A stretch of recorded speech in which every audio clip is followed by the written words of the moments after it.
Welcome to the Metastatic Bladder Cancer Virtual Case Library, an enduring CME resource featuring expert review of challenging cases presented by young clinical investigators. This is medical oncologist Dr. Neil Love. For this program, I met with clinical investigators Dr. Petros Grivas from the Fred Hutch Cancer Center in Seattle and Dr. Scott Tagawa from Weill Cornell Medicine at Meyer Cancer Center in New York City. Also included in this closed roundtable were junior clinical investigators Dr. Vadim Koshkin from the University of California, San Francisco, Dr. Kriti Mittal from the UMass Chan Medical School in Worcester, and Dr. Mamta Parikh from the UC Davis Comprehensive Cancer Center in Sacramento. During this closed session, the junior investigators presented cases to the two senior faculty members, allowing them to provide their perspectives and discuss relevant research data informing clinical decision-making in these cases. To begin, Dr. Parikh presented a patient from her practice. This is an 87-year-old who's very fit, but he has a history of prostate cancer that was localized and treated with brachytherapy and then developed non-muscle invasive bladder cancer that was initially BCG unresponsive. He was enrolled into the SWOG 1605 trial that looked at treating patients with atezolizumab. He received 8 cycles of that, which was complicated by grade 1 pneumonitis, but he did get through the pneumonitis without major issues and then developed a recurrence, which was managed by intravesical gemcitabine. And he was then without disease until about 4 years later when he developed a more significant recurrence. He came in with lower urinary tract symptoms, and a cystoscopy showed that he had an extensive tumor throughout the entire prostatic urethra, circumferentially extending all the way to the bladder neck.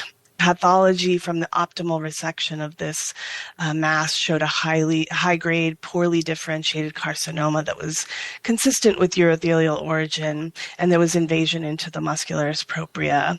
His GFR, just of note, was 52, and his labs are otherwise within normal limits. He had a very good performance status, is actually winning marathons in his age range, and sometimes beating 70-year-olds. His imaging showed concern for local invasion and suspicion for left inguinal node involvement. And we discussed his case at our tumor board here at UC Davis, and our consensus was that he had unresectable and locally advanced disease. And so we decided to treat him with enfortumab vedotin and pembrolizumab. He received 2 cycles of that and did develop a transaminitis that required high-dose corticosteroids and holding pembrolizumab. But that resolved, and then imaging after 3 cycles just showed some mild bladder wall thickening, no lymphadenopathy, and a cystoscopic examination after the 4th cycle, where we had reintroduced pembrolizumab without issues, showed no evidence of recurrence. And he's currently in cycle 7. So I did want to ask our experts how they currently define locally advanced disease, because we usually have these discussions at tumor board, and that's kind of how we define it. And then also, given all the new data, what the factors are that you all consider for assessing candidacy for enfortumab vedotin plus pembrolizumab. So that's a great case and some great questions. Scott, any thoughts? Yeah, so so this is a loosely defined entity, and I think that one of the reasons that it remains so is because the complexities in an average patient with urothelial, this is a beyond average patient because he's so healthy at 87, but an average patient with urothelial with a bunch of comorbidities is part of it. So I think part of it is what the options are, or the optimal options are, depends on the host, as well as the disease and where it is on the scan, and then obviously, patient preferences. So as you and your tumor board defined in terms of resectable versus unresectable, which depends also in part on the surgeon. I think that is a key factor, because in terms of local control, we don't have any data, depending on patient selection, that surgery or radiation is really better. But anyway, that comes into mind because is the goal cure or is the goal prolongation, palliation? With the understanding that even before EV-Pembro, we did cure some patients with metastatic disease with cisplatin. So anyway, kind of that's a overall introduction. I think it's reasonable. So, clear lymph nodes in this disease have been considered stage 4. So I think this is reasonable to go with a metastatic regimen. And even if this is earlier in 2023, I don't know what the exact timing is, but before December 2023, when we had the data and the initial accelerated approval of EV-Pembro, I think that is an absolutely reasonable choice. Ignoring that, when there is more of a borderline, potentially curable patient with a GFR52, we can get in cisplatin, right? We fractionate the dose of cisplatin. So in the current era, I probably would have done the same thing. In the older era, I would have discussed risks and benefits and potentially considered fractionated dose cisplatin. Petros, I know we're talking about metastatic disease, but kind of thinking about this case, it also brings up the issue of EV-Pembro neoadjuvantly. Any thoughts about that? And is that a strategy you've ever used? Thanks, Neil. Great discussion, and I agree with the points as Scott made. I think just a quick comment, Neil, before I answer your question. I think this is an interesting case in many ways. I think, Dr. Parikh, based on what you're saying, there is some suspicion that actually the urethra may be the potential origin of the tumor that may have some staging implications, and the staging of urethra cancer may not be exactly the same with bladder cancer. Having said that, I think Scott made a great point that the distinction in a multidisciplinary tumor board, and we have a similar one with yours at the University of Washington, we look at the curative intent setting versus a palliative intent setting, that, as Scott mentioned, is prolongation of survival, response achievement, delay progression, palliate symptoms. And that's a multidisciplinary and interdisciplinary discussion looking at the extent of disease. I would say that in a patient who's 87, in the pre-EV-Pembro era, usually those patients have comorbidities that make them cisplatin not eligible, at least the vast majority of them, not only because of the chronologic age, but because of the physiologic factors that come with it. And I think if we think that lymph node in the inguinal area is real, and the consensus is that we cannot probably cure this patient, we go to a palliative intent life prolongation scenario.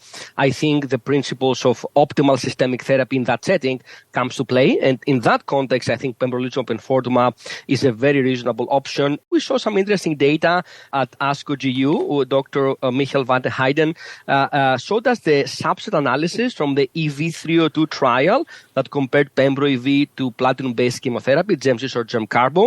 And interestingly, he saw data for the patient subset with lymph node-only disease, and the hazard ratio in that particular study, looking at progression-free survival, was 0.4 for lymph node-only patients showing benefit with pembro EV. And if we look at the overall survival, hazard ratio was 0.46, again, favoring for overall survival for lymph node-only patients, pembro EV versus platinum-based chemotherapy. So this analysis, we still have to see the actual application, but I think this analysis lends further support to your approach, Mamta, and I think it's a reasonable one. There are many questions that come with it. Coming to Neil's question, is there a role for consolidation, either radical surgery or radiation or chemoradiation, like a local regional approach, definitive approach, in patients with extreme good responses to systemic therapy? And as the systemic therapies get better, more effective, these consolidation questions will become more and more common in multidisciplinary tumor boards like yours. And also, I think it begs the question of a clinical trial, looking at the question of oligometastatic disease or consolidative approaches. And that's in the context of induction therapy for metastatic disease.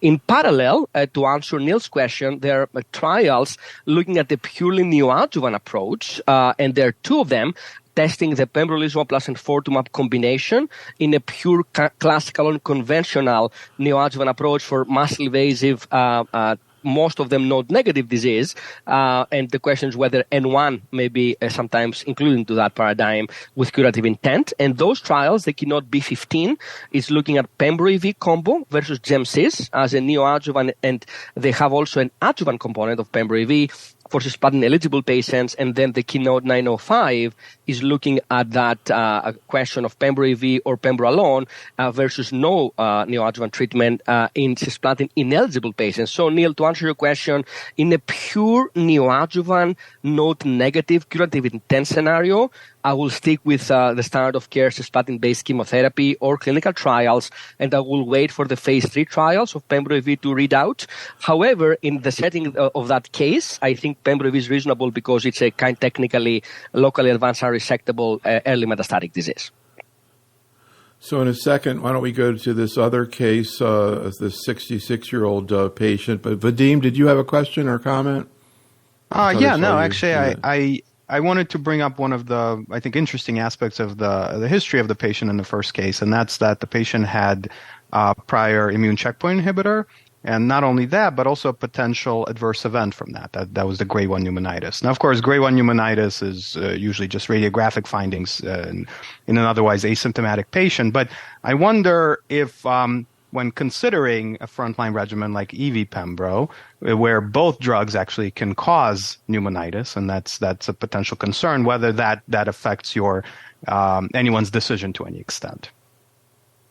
That's really interesting. A really great pickup in terms of that. Mamta, any thoughts?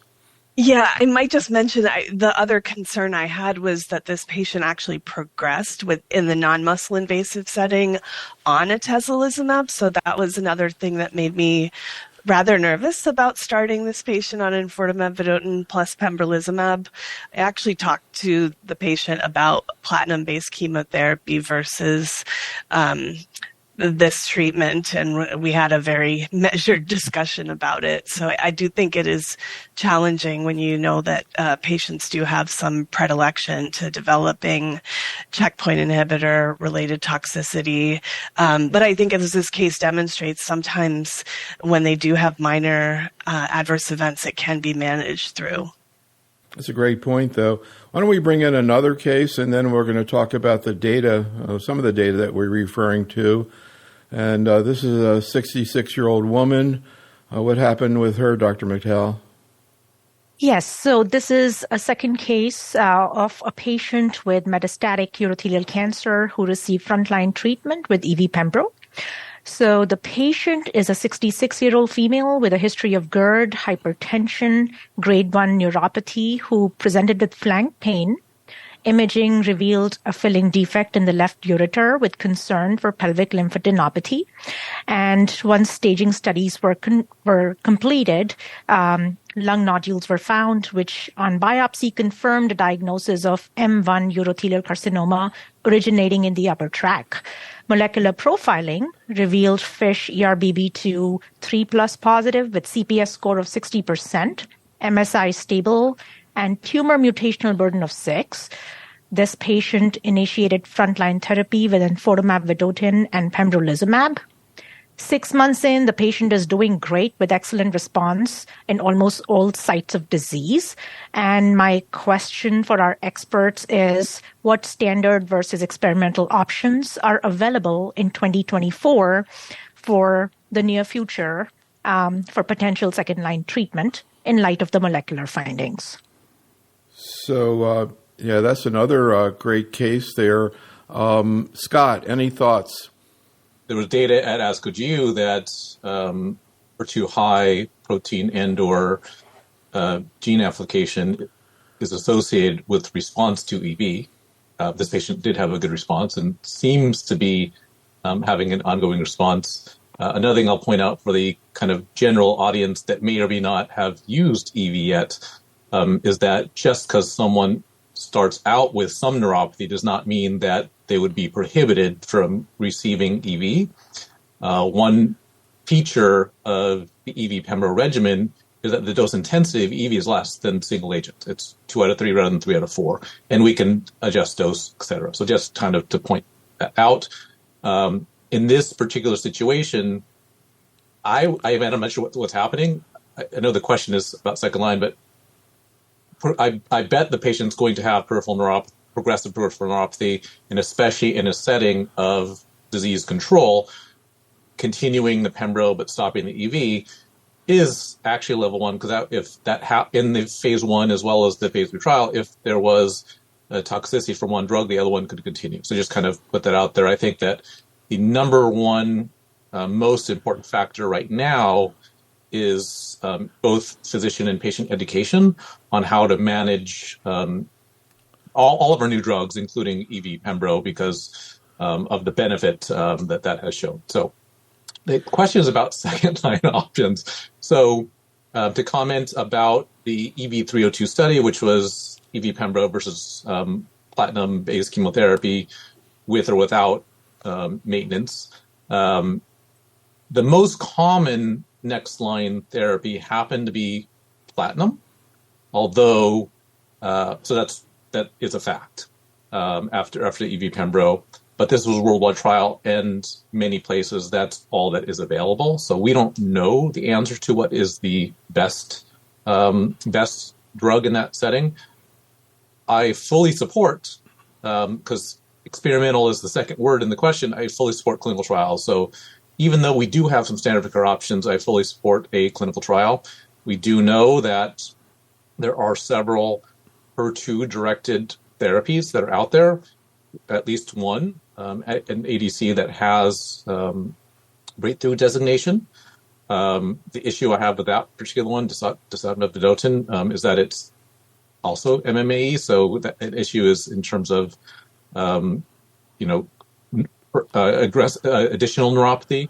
But there are also, other payloads that are there. So, that we see as medical oncologists today, kind of in the past, but especially today, we see a target we're going to go after that. And fortunately, there are options in the setting of many clinical trials for urothelial cancer.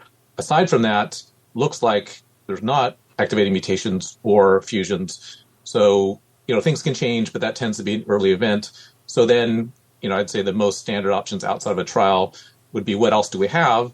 And the patient has had platinum, so could be platinum or could be sacituzumab govitecan. At least in the United States, we have that as an option based on accelerated approval.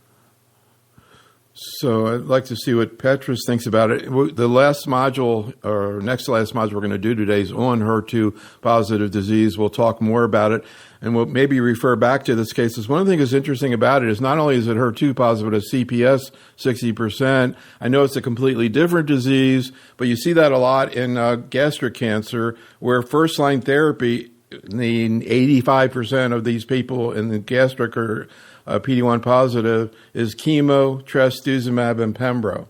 So whether or not that ever happens in bladder, but that's what happened, with that. One other thing I was curious about, how did this patient do tolerability-wise, or how is the patient doing? Any side effects or issues that have come up? So this patient is actually very fortunately tolerating treatment very well. Despite the history of peripheral neuropathy, we have been co-managing with neurology as well. I think this is somebody where I almost think about like the Optimox approach, borrowing from the world of colorectal cancer, where at some point, like Scott suggested, dropping EV and continuing pembro alone would be something we would consider, dose reduction, schedule modification, and eventually, perhaps continuing IO. Something else Scott mentioned was things change. So in my clinical practice, I try to get next generation sequencing early on at the time of diagnosis of metastatic disease. Are you all repeating biopsies at the time of progression and repeating next generation sequencing and metastatic urothelial cancer? So Petros, please respond to that. But also one other much more basic question, which is, at this time, who are the patients who you're not giving or thinking about or recommending EV pembro to first line? Great discussion, great points. Let me start by the last question by Dr. Mittal. I think the standard practice is exactly what you said. We do a tissue-based next-generation sequencing, looking at potential targets and biomarkers, I do it immediately at the time of diagnosis of metastatic disease. Sometimes if I have a patient with a radical cystectomy and multiple positive lymph nodes, I'm worried about recurrence that may happen soon. I may do it at that time point.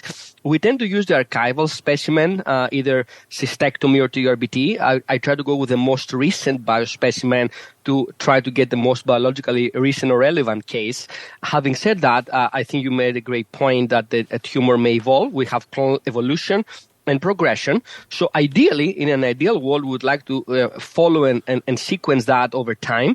Biopsies can be sometimes logistical challenges, especially patients on blood thinners, or they have, need for urgent treatment, and biopsy may cause a delay. I tend to do ctDNA, circulating tumor DNA liquid biopsies, as a way to try to follow the molecular disease over time, and that co-inform the tissue-based sequencing that I have at the time of diagnosis of metastatic disease to inform treatments like erdafitinib that Scott mentioned.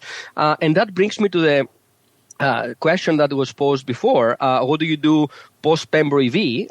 And I think this is definitely an unanswered question. I favor to do clinical trials. For context, and Dr. Mittal is part of this, we're actually designing a study, phase 3 trial in the cooperative groups. It's called ECOG-ACRIN 8231. This is literally under active design. We're adding the protocol, and we're going to evaluate and test sacituzumab plus pembrolizumab combination versus sacituzumab alone in patients with prior IO exposure, so progression of prior immunotherapy. Prior platinum chemo and EV are allowed, not mandated, so we predict we may get many patients post-pembro EV. So we're going to answer Vadim's question about IO re-challenge in this patient setting, and I think it will be very, very interesting. This is building upon a phase 2 trial with Sachi-Pembro that met the primary endpoint, was published at JCO last week. Now, outside the context of a trial, I think many patients may have neuropathy, so CarboGem may become kind of a default regimen, just moving a line later. Erdafitinib is very reasonable. We have level 1 evidence from the Thor cohort 1, although about 90% of patients in that trial had platinum-based chemo before ERDA. So I think it's an open question. You do ERDA before CarboGem or vice versa. And I agree with Scott, I would use sacituzumab later until we wait for the TROPIC-04 trial to see whether there's OS benefit or not with sacituzumab in later lines. Now, is there any patient that pembro EV may not be the best option? I think the vast majority of patients should get pembro EV. If I think about patients who may have trouble with it and I may be hesitant, and I will discuss with the patient is peripheral neuropathy grade 2 or higher, that case was grade 1, so I will watch closely, but I may still proceed with it with caution, very close monitoring. I think the other populations, patients with liver disease, like Child-Pugh score B or C, that patients may have higher toxicity with EV, so it merits a discussion with the patient. Maybe those with uncontrolled diabetes, with high hemoglobin A1C, again, it's a risk-benefit discussion with the patient. And, of course, those with active autoimmune conditions that may be on steroids and pembro may be a challenge in those patients. And, of course, as Vadim mentioned before, the exposure to prior IO is another unknown factor. And people have different styles, how they add on EV or they just do EV alone, case by case in patients who progress on prior IO, because the EV302 trial excluded patients with prior immunotherapy. So I want to move on to the next module and some more cases, but let me just ask, in terms of the papers we have, Petros, when you look at these, 3 papers, anything that you think would be interesting to talk about? Very quickly, Neil, I think, very overarching points. EV302 is definitely changing the standard of care. The data are transformative in the field, with doubling of median overall survival from about 16 months to about 32 months. This is impressive. There are some limitations inherent in the study timing. For example, the patients on chemotherapy alone, only about 30% got maintenance avelumab. I would like this to be a little bit higher, maybe 50 or 60%. But of course, practical reasons and the timing of the study, I think 30% is a reasonable proportion of patients who got maintenance avelumab in that arm. The other challenge was that very few, if any, patients had access to enfortumab as a rescue strategy in the chemotherapy control arm. And I think if we account for those, the hazard ratio may have been less impressive at the end of the day. But because it's so impressive and so transformative, I have been changing my practice, and I use Pembrolizumab in the vast majority of patients. The last point is that we two quick things. I was happy to see the subset analysis at ASCO GU. It gives me some good data to talk about patients with low tumor burden. That still Pembrolizumab is better than platinum-based chemo. I think there is a lot to be discussed about tolerability and toxicity. Education is key, and those adjustments will be needed for the vast majority, if not all patients, for enfortumab. And I think other colleagues made the point that we need future trials looking at the escalation strategies. Can we potentially have similar outcomes with less duration of EV or lower dose of EV? This ideally should be answered in a clinical trial context. So I want to move on now to the next case here Dr. Koshkin has. And, one of the things I'm curious about, too, is the trial that was reported looking at Nivo plus chemo and how you're thinking that through. For example, in a patient who's you just talked about peripheral neuropathy and somebody you don't want to give EV to, at least in the beginning. What about maintenance of avelumab? I'm kind of curious where these data sets fit into your thinking. But let's start out with this 74-year-old man. What happened with him? So this is a case about a patient actually on enfortumab monotherapy. Again, from our discussion just now, increasingly most patients probably will be getting enfortumab and pembrolizumab up front, at least in the United States. But we still see patients on just EV monotherapy, and this is I think a pretty representative case. So this is a gentleman who presented with pretty aggressive metastatic disease. So basically, metastatic recurrence within 3 months of radical cystectomy. Patient started on carboplatin gemcitabine. I believe in this case the renal function is what wouldn't allow cisplatin up front. And progressed after just 3 cycles of platinum, then started pembrolizumab, which was and is certainly was standard of care at the time. This still is, I suppose, after progression, and progressed pretty quickly on that as well. So then at that point, patient started on enfortumab. Enfortumab was actually newly approved at that time because this patient was actually about to, as I recall, about to go on hospice, but then enfortumab approval came through, patient started and had a pretty dramatic response and did actually really well with treatment. So just after the first couple of cycles had a partial response. And we often see that with enfortumab, of course, that you have pretty quick. If patients respond, they usually respond pretty quickly after the first scan. Subsequently, this patient had a complete response actually, and continued on treatment, of course. But then, sort of gradually, the side effects started creeping up, specifically neuropathy. And that's, of course, often the case with these patients. So after a while, I actually ended up reducing dose of enfortumab by 1 dose level to 1 milligram per kilogram from 1.25, which is the starting dose for most patients. And then with the patient now having, complete response basically on the last couple of scans and continuing on this dose, the neuropathy is worsening. He's now developing some gait imbalance. He had even like some borderline almost falls. He didn't fall yet, but feels like that may happen if treatment continues. So my next question in approaching patients like this, and of course because this comes up a lot, is what would you do next, and how do you basically address situations like this in the setting of this evolving toxicity with enfortumab in a patient who's otherwise benefiting? This patient had no dermatologic issues? This patient did not, no. Interesting. So, Petros, any thoughts about this case, and what would you be thinking about next? Great case by Dr. Koshkin. I think, as you mentioned, probably most, if not all our patients require at some point of time dose reduction of the EV, especially after the first or second cycle. I literally look for reasons to dose reduce. So even, in the little bit worsening of neuropathy or dermatological toxicity, as Neil mentioned, or fatigue or anorexia, I look for reasons to dose reduce. I think it's interesting to see that there are some patients out there who at some point may go to a kind of a maintenance dose of EV, and we don't have strict guidance. So you develop your own approach based on your experience and the patient tolerance. You may go down from 1.5 to 1 down to 0.75 mg per kg.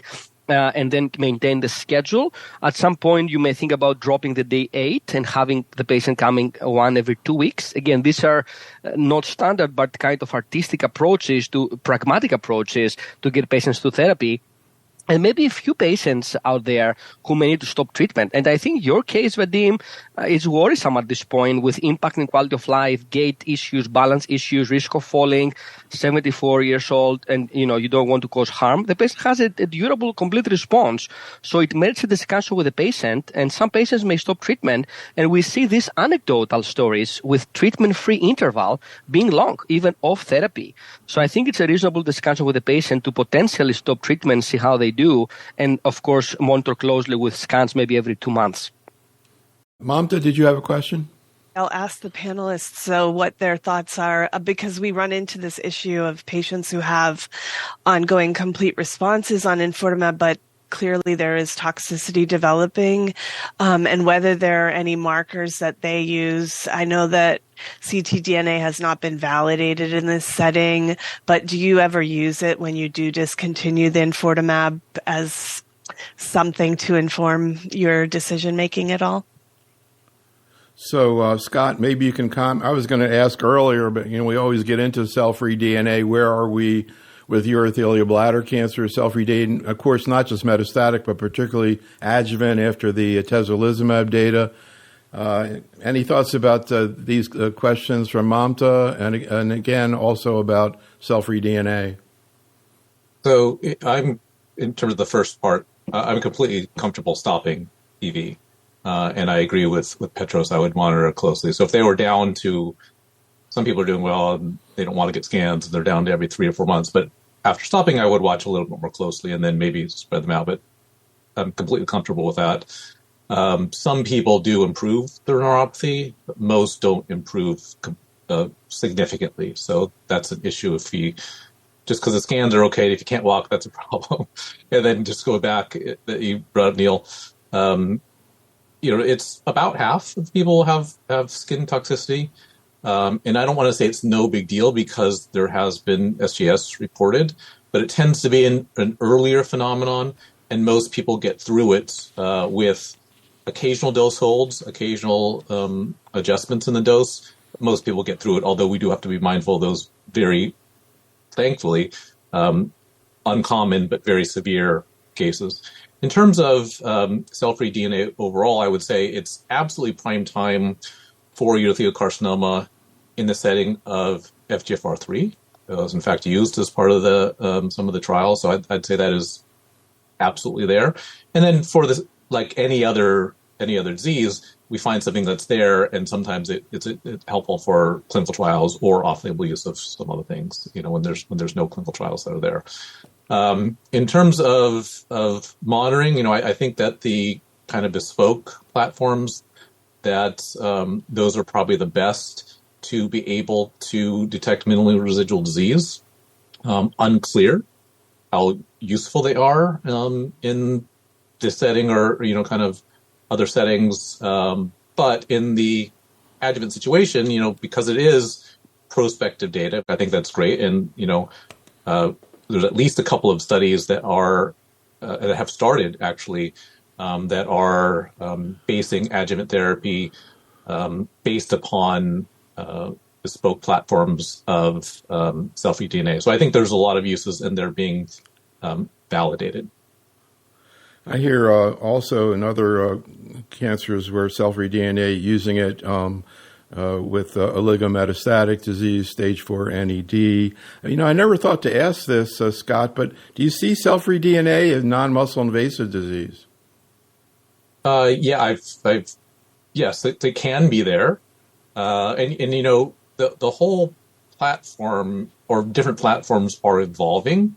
You know, whether it is, you go back earlier, you know, screening, right? They're screening, you know, in a normal patient population, looking at very sensitive tools. So not just the bespoke where you know exactly what you're looking for, but, you know, the next generation, I'm going to say the word probably wrong, but fragmentomics or whatever it's called, where it can be, we can look at smaller bits of DNA, but at greater depth, where there's maybe increased sensitivity. So I think sensitivity and depth is significantly improved over the years, and especially those platforms with increased sensitivity, I think those are the ones that are likely to be best in the situation of minimal residual disease, where we're talking about post-systemic therapy for metastatic disease, or post-surgery or chemoradiation.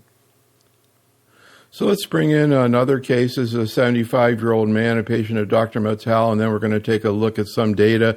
This case we thought was interesting because the patient had gotten adjuvant nivolumab, which I imagine is going to be more and more of an issue, and also the squamous differentiation. So what happened with this man? Yeah, so a 75-year-old gentleman with a past medical history of asthma and very mild cognitive impairment, hypertension. He had a history of pathologic TA, papillary tumor, had completed BCG 12 years prior. He presented with muscle-invasive bladder cancer. On TURBT, we found 5% squamous differentiation in a background of predominant urothelial histology, and there was no evidence of metastases. So we proceeded with standard 4 cycles of neoadjuvant chemotherapy with gemcitabine and cisplatin, which the patient tolerated very well. And this was followed by radical cystectomy. And surprisingly, on pathology, we found T2N1 disease. So 1 out of 12 lymph nodes was positive. And the primary tumor actually had 50% squamous differentiation. So at that point, we opted to proceed with adjuvant nivolumab. There was a temporary hold on therapy because of immune-mediated transaminitis, which the patient was actually able to, respond well to the initial course of steroids, and we re-challenged to complete the 12-month course. But shortly after completing the adjuvant therapy, the patient has now developed liver metastases. We just received the biopsy confirmation that this is indeed metastatic urothelial carcinoma with 10% squamous differentiation. At this time, the molecular profiling is pending. So I thought this would be a good case to ask the experts as to their thoughts on next steps in management. So Petros, any thoughts? Thank you, Dr. Mittal, for the case. And it's always, important, as you mentioned, to keep the whole patient in mind when we treat this malignancy. So I think your approach is very reasonable in terms of treatment so far. Neoadjuvant GemC is standard of care. I may have a slight preference to dose-dense MVAC in fit patients with growth factor support, but I think GemC is a very reasonable approach in the neoadjuvant setting and option. And 4 cycles is standard if they can tolerate. It's interesting with the squamous component. The cases included in the CheckMate 274 trial, I think they were primary urothelial. We have not seen much data with histology subtypes of other histologies. However, I think I would have done the similar thing with you. I think this case is very reasonable and to discuss pros and cons of adjuvant nivolumab. And I think the biology of squamous differentiation, again, indirectly from some biological papers, I think seems to be supporting your hypothesis here. So I think adjuvant nivo makes sense. To be offered for based on DFS benefit. We're still waiting for overall survival benefit in the CheckMate 274 trial. In the context of the Ambassador trial with DFS benefit with Pembro as well, again, I think it's a very reasonable approach to use adjuvant nivo in these scenarios, especially after neoadjuvant chemotherapy and still refractory disease. Now, the challenge is what do you do now because the patient had recurrence 3 months after stopping nivo. And that's a very arbitrary treatment-free interval I use to make a decision whether I may re-challenge someone and use Pembro EV in that scenario or do enfortumab alone. And that's where I'm torn in this case. It's exactly at the cusp. This patient had prior IO, had, as you mentioned, immune-mediated transaminitis, and required high-dose steroids. Obviously, the patient completed treatment and I was able to tolerate it well. So I think it's a discussion with the patient, pros and cons about Pembro EV with a dramatic response rate, especially with liver mets, impressive data. But the caveat here is no data with prior IO, prior IRAE, and the short time interval between end of Nivo and progression. So Pembro EV or EV alone are my options. If NGS shows FGFR3 mutation or fusion, I think erdafitinib will be also have maybe a very reasonable option in this case, and of course clinical trials. So we often talk about primary versus secondary refractoriness to steroids, and some people use a 6-month cutoff. So wanted to see what your thoughts were on that. Yeah, it's a hard one, and I know CITS is working on some guidelines to define that. It sounds like the patient did okay with a 1 course of steroid taper.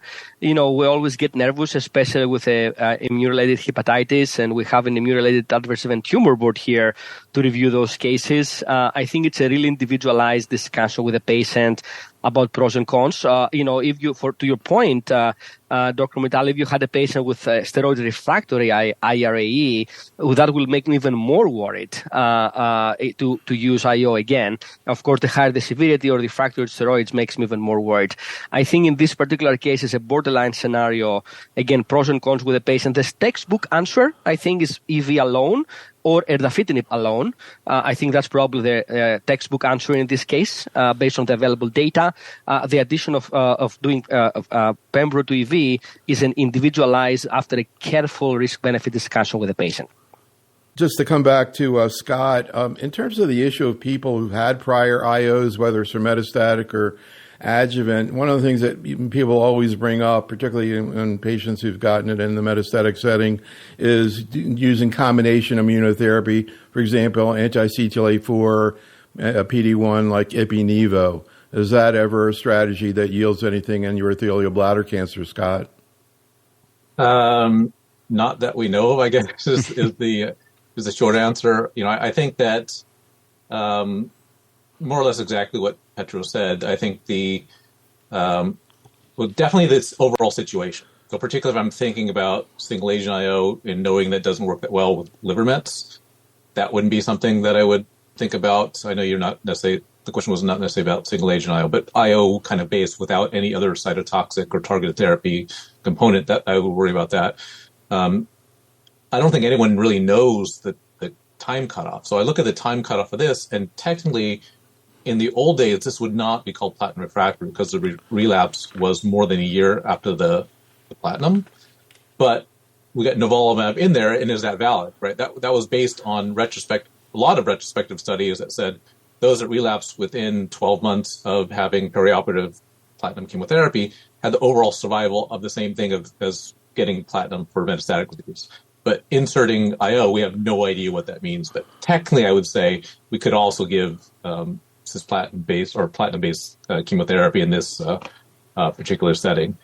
So it's an unknown thing. But, retreatment with IO, what we do have in the GU world is in kidney cancer.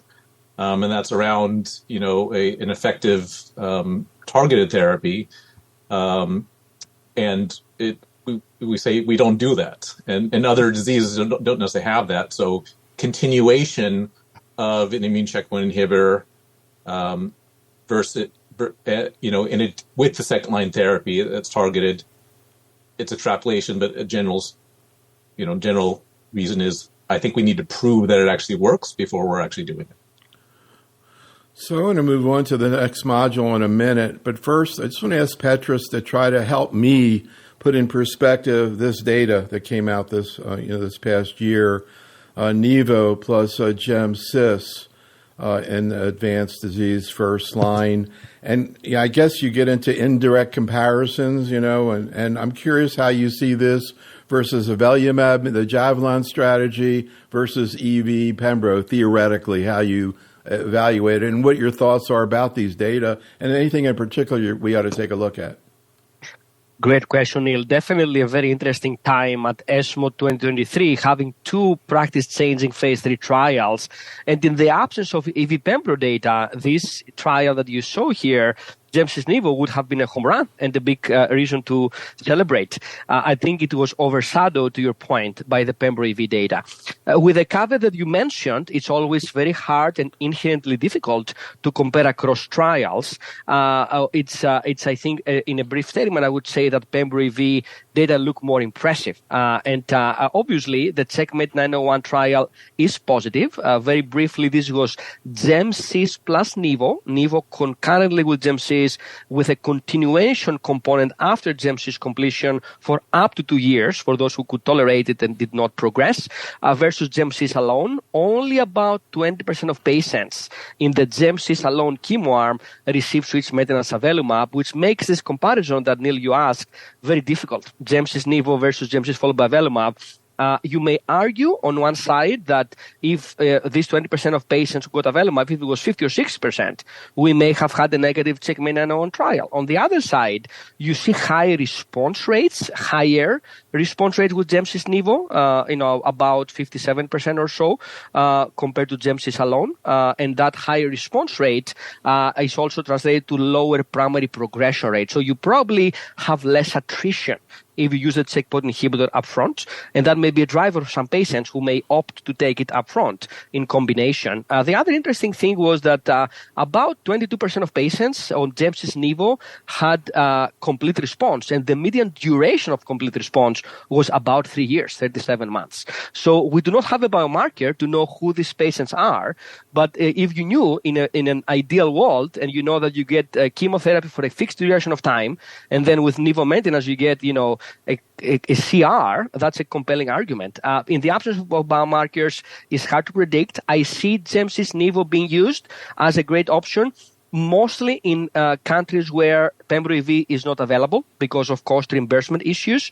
And also, I think the question between GemCis Nivo and GemCis avelumab, it's a hard one. I think it makes a discussion with the patient. I predict that many patients may opt to get the IO up front, again, because of the less attrition. It requires also a good discussion about adverse events, as we do with chemo IO combinations. So a quick question for Vadim, and then we're going to move on.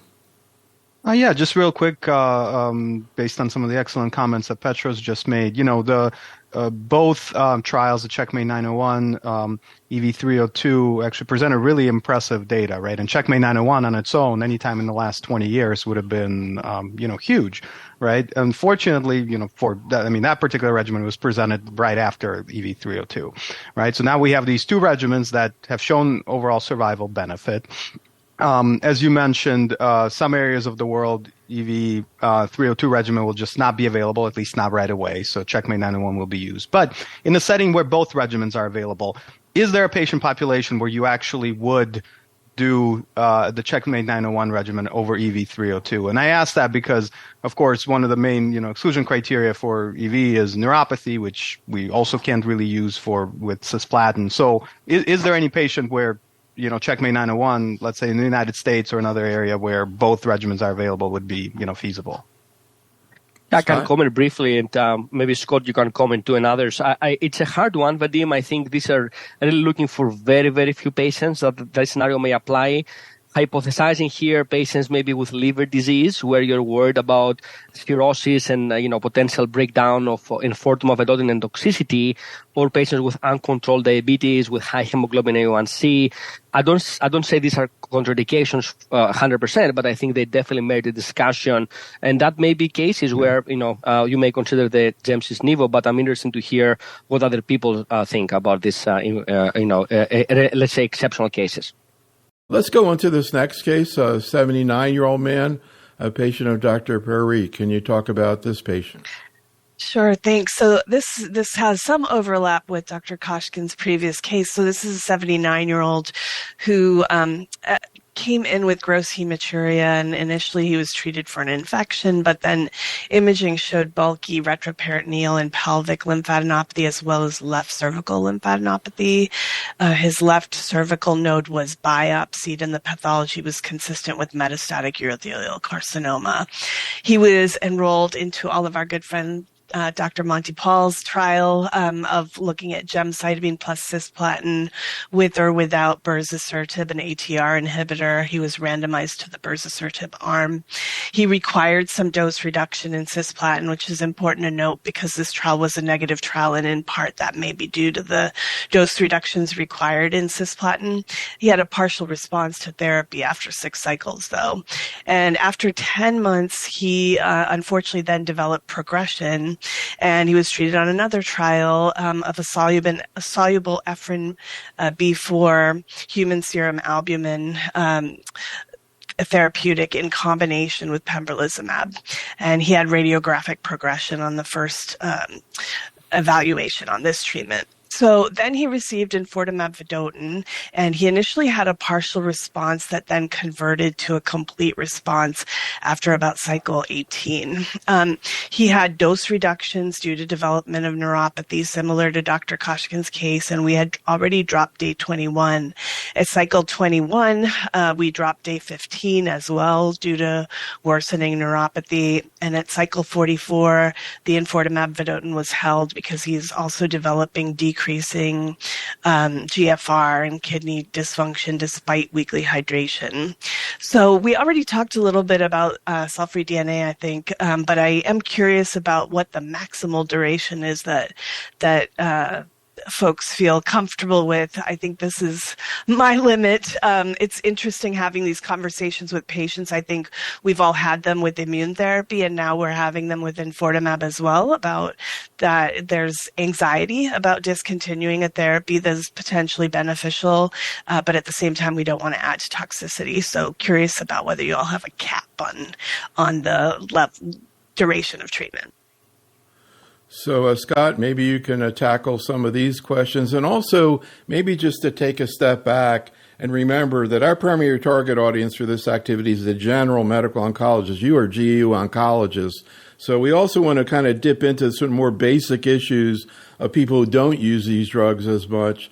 So, Scott, can you address some of the specific questions that come up with case, but also how you think through when you're about to start a patient on enfortumab, prevention and management tolerability issues?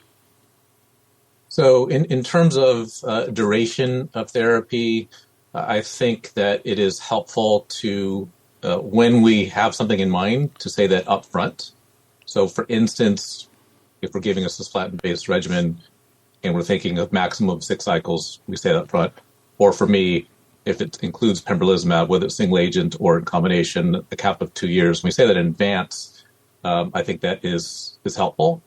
I don't think there is a global answer. I mean, maybe we'll get it in the future, particularly for EV Pembro, but I don't think there is a global answer for the maximum duration of EV. It's individualized. So it is kind of like we've done with, and actually I'd say the average medical oncologist is used to this, at least in the old days, with cytotoxic chemotherapy where there's no endpoint. It is some summation of how good is the cancer control and what is the toxicity profile, in particular when there's been supportive care that's already been done, whether it is adding drugs for supportive care or adjusting the regimen, which is already done. So I would say ongoing complete response with increased toxicities, I would agree with you that it happens to be cycle 44, but I would agree that I would probably stop in this particular patient and then, see how it's like the other patient, monitor closely.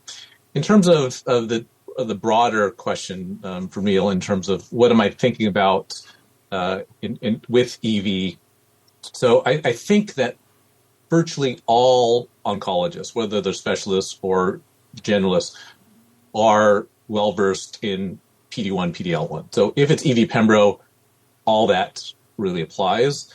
The one thing that I would say is what is on my radar when it's EV Pembro, I know this single agent, but overlapping skin toxicity and the management might be a little bit different if it is autoimmune versus the MME in the skin. So that's a subtlety where on that particular regimen, I'm employing dermatology a little bit more frequently than kind of outside that and getting biopsies and see if they can tell me what they think it is.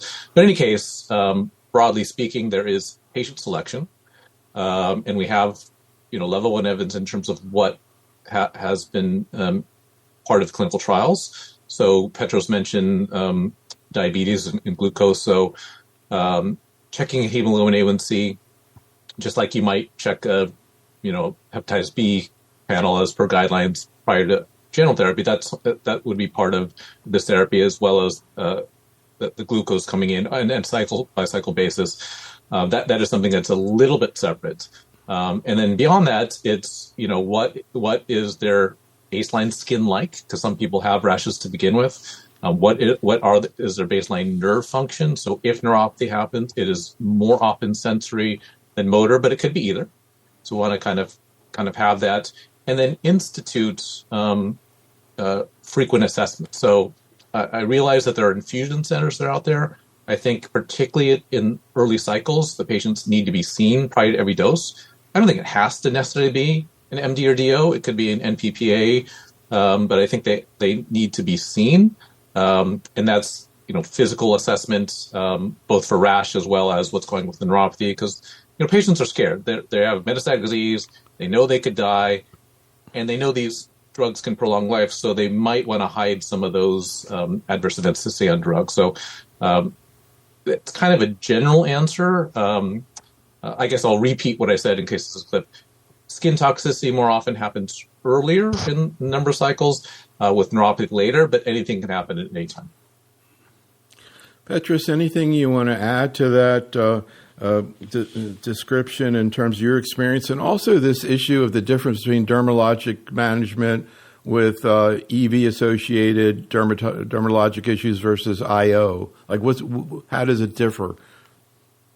Great discussion and great points by Scott. I would say these combinations are really impressive. I like Pembro EV. At the same time, toxicity is a very, very relevant aspect and requires a very close monitoring and great education for both the provider's team, APP, nursing, pharmacist, physician, and the patient. And I'm always very, very vocal about the need of this education and the need of multidisciplinary approach, and also a discussion upfront with the patient that most likely we're going to dose reduce. And I say this because we all have patients, right, who perceive that they benefit from treatment efficacy-wise and may potentially hide side effects or not report side effects. So my call out there is, my ask is, make sure all of us, and communicate with the patient that need to report timely and come for an exam. And I think frequent monitoring of this patient's exam of this patient, careful exam, including the skin, like, undress them in a proper way and examine the skin is important. Sometimes you may find excoriation, scratching,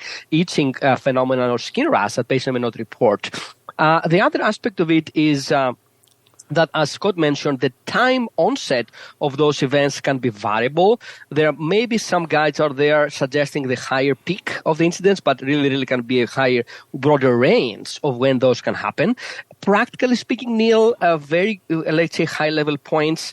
If you see like a sunburn kind of skin rash in the flexural surface of the elbows or behind the knees, these usually are because of enfortumab. Or if you see, very early on, as Scott mentioned, after infusion, maybe some diffuse erythema scenario that may go away, that may again be enfortumab. The maculopapular rash can be either or, and that's where we try to become very close friends with dermatologists.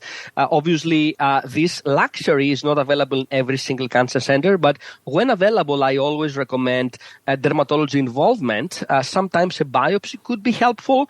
We have seen patients on EV alone having a delayed onset of a checkpoint inhibitor reaction. So I think those close relationships are keys. And of course, the medical oncologist should be the leader in that multidisciplinary approach, but ideally it takes a village. The other thing I would say with enfortumab, it's a very, I would say, variable manifestation of the skin rash. Can be anything from what we discussed, this sunburn thing, the location, elbows and knees, or maculopapular rash in the face or the trunk. So different forms and variations. And it's interesting to see that when you see the EV Pembro combination, overall we see a 56% grade 3 or higher treatment-related adverse events.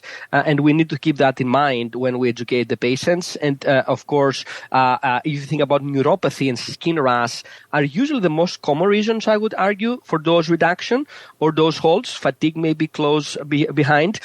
And all the above are also calling again for future trial designs to see whether de-escalation, lower dose, or even a fine duration of EV might be enough. Until we get there, my practice, Neil, has been to follow the EV302 paradigm and continue EV until progression or toxicity, of course, with the dose adjustments we discussed. ctDNA is very promising. I think is the next big thing in bladder cancer. I think we need more data to evaluate the clinical utility in this scenario and whether we can use it or not to fine-tune the duration of EV. That's a trial we should do. So let's go in for another case here. Dr. Mittal has a 61-year-old woman. So this is a case that you will appreciate is of a patient who went through 4 different lines of therapy for metastatic disease. And I have put in some timelines here because the treatment paradigm was prior to Checkmate 274 or Javelin 100 to give you some context. So 61-year-old female, incredibly healthy, no past medical history, and a very active animal breeder, developed microscopic hematuria noted on routine urine analysis at her annual physical. So imaging revealed a mass along the bladder dome with severe right-sided hydroureteronephrosis. A TURBT was performed, and this patient was found to have muscle-invasive high-grade urothelial carcinoma with some focal micropapillary features and very clear evidence of muscle invasion. There was no evidence of regional or distant metastases. So this patient went on to receive 4 cycles of neoadjuvant dose-dense MVAC in 2018. And the final pathology was consistent with pathologic T4A and 2 disease, and the molecular profile was negative for FGFR mutations. In 2019, about a year after radical cystectomy, and certainly more than 12 months after dose-dense MVAC, the patient developed osseous metastases. A biopsy was performed to confirm that this was indeed recurrent urothelial cancer. And at that point, we did re-challenge the patient with cisplatin, this time in combination with gemcitabine. The tolerance of treatment was excellent. However, the end of treatment scans revealed clear disease progression. And at that point, we chose to proceed with second-line pembrolizumab in the metastatic setting. Within 4 months, new osseous metastases appeared that the patient was symptomatic with. And then we initiated EV. Again, the tolerance was great, but now the patient did start to develop grade 1 neuropathy and within 6 months developed carcinomatosis. The patient was then offered sacituzumab, but unfortunately within 8 weeks, due to worsening performance status, failure to thrive, the patient chose to discontinue systemic therapy. So I thought this was a case where we could talk about, again, just a little bit touching upon the role of cisplatin re-challenge. Clearly, the paradigm that this patient was treated with was prior to Checkmate 274, prior to, EV302. But how do we think about cisplatin re-challenge in patients who have received neoadjuvant therapy in the past? So, Scott, any thoughts about that? And also the issue of cisplatin versus carbo in terms of combining with IO, whether or not there's an immune difference in the platinums as it relates to IOs. So, I think we have a reasonable bulk of data about cisplatin re-challenge if we're talking about kind of perioperative or chemoradiation setting in metastatic disease, where clearly if it's within 6 months, they don't do well. And really within a year, it's similar to kind of overall survival is similar to second-line therapy, which is why for all of the second-line trials, that was built in. So either progression on platinum for metastatic disease or recurrence within a year of receipt. So that's where that comes from. And I think yours was kind of a little bit more than a year. I can't remember exactly when that was. But anyway, that's where it comes from. But on the flip side, we do know that when the duration was longer, they could have a nice response to platinum again. And whether they were still eligible for cisplatin at that time, it was kind of dealer's choice, whatever was right for that patient at that time. So I think that we have reasonable data that cisplatin or platinum can be used twice, particularly with a disease-free interval, and especially in different disease settings, meaning localized and metastatic. The pairs with IO, I would say the available preclinical data combined with the available clinical data, I I would say that cisplatin is a better pair with at least PD-1, PD-L1. That's at least as clear as we can kind of have it from, no kind of really randomized data with that. So, I think cisplatin's a better drug, period. That's the available data. And then the only trials that we have, particularly the current trial, that combination therapy with PD-1, and if you look back at the PD-L1s that were negative, it's really with cisplatin-based therapy, which is why we have one positive trial and could have another. So Nile is not 100% cisplatin, but it's gem-cis, at least 80% cisplatin. And then the difference is the addition of the CTLA-4. So that's another trial that is still pending, and we'll see what happens with that. But that could be positive because it is mostly cisplatin. Now, what that means in the new era with EV pembro, that's a totally different story. But number one, platinum can be used twice in the older era. And then number two, it does look like cisplatin's a better pair with PD-1, PD-L1 therapy. I just sort of flashed into when atezo-bev came out in hepatocellular cancer, and then all the recurrent data went out the window because the first-line therapy changed, and they've been trying to figure out what to do ever since because all the second-line trials were with sorafenib first line. Let's get into another case. Dr. Koshkin has a 78-year-old lady. What happened with her? Yeah, so this is another case of a patient who at this point has made it onto actually multiple lines of therapy, and increasingly with significant progress that's been made in really in the bladder cancer field over the last, I would say, decade or so. We are seeing more and more of these patients who are getting to fourth, maybe even fifth line of therapy, and then we get to the point where we want to consider what the next option would be. And so this is kind of a representative case of that. So this is a woman initially diagnosed with metastatic disease several years ago. She had platinum gemcitabine, so cisplatin gemcitabine specifically, and responded to that. But then had progressive disease some months after that treatment, which unfortunately we do often see. So then she actually moved on to receive atezolizumab, which at that time was available in platinum refractory setting. It was actually, of course, the first immune checkpoint inhibitor approved in the platinum refractory setting for urothelial cancer. We don't, the label has subsequently been withdrawn. We don't use it in that setting now, but I did for this patient because it was available at the time, and she actually responded to atezolizumab as well. Was on treatment for, I think, probably close to a year with that, with 12 cycles, about 9 months actually. Upon progression on that drug, she then started on enfortumab vedotin and had a partial response, was on EV for about 15 months. Unfortunately, then progressed on enfortumab and started on sacituzumab. With sacituzumab, she actually had a complication after just a couple of cycles. She had grade 4 neutropenia, requiring admission, I believe, at the time. Actually, and had a fever as well, although no infection was documented. But as a result of that, we reduced dose of sacituzumab by one dose level to 7.5, and she's actually added GCSF support as well. She's actually continued on that treatment subsequently and has now been on sacituzumab for almost 2 years. This is actually probably the longest patient I've had on sacituzumab. And this patient right now is doing reasonably well with this reduced dose, but as I worry that eventually she may progress on this as well, I wonder what the next step would be. And some of the potential questions I bring up with this case, for the panel to address is, of course, maybe something along the lines of what we've discussed already, potentially rechallenging with the platinum-based regimen, let's say, if she is a candidate for it, and if she then has more widespread sort of systemic progression.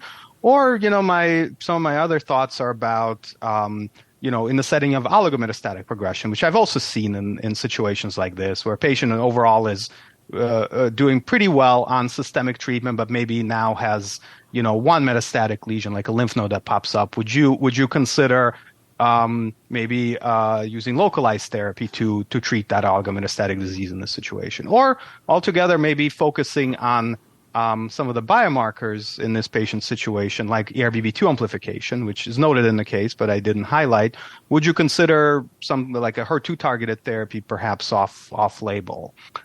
Maybe I'll just open it up to the group now. So before we hear the response, just kind of curious what her quality of life was like during the 2 years on sacituzumab. Any tolerability issues? Yeah, so with sacituzumab, the common side effects, of course, we see are cytopenias, which this patient did experience at the highest dose, but subsequently has been better.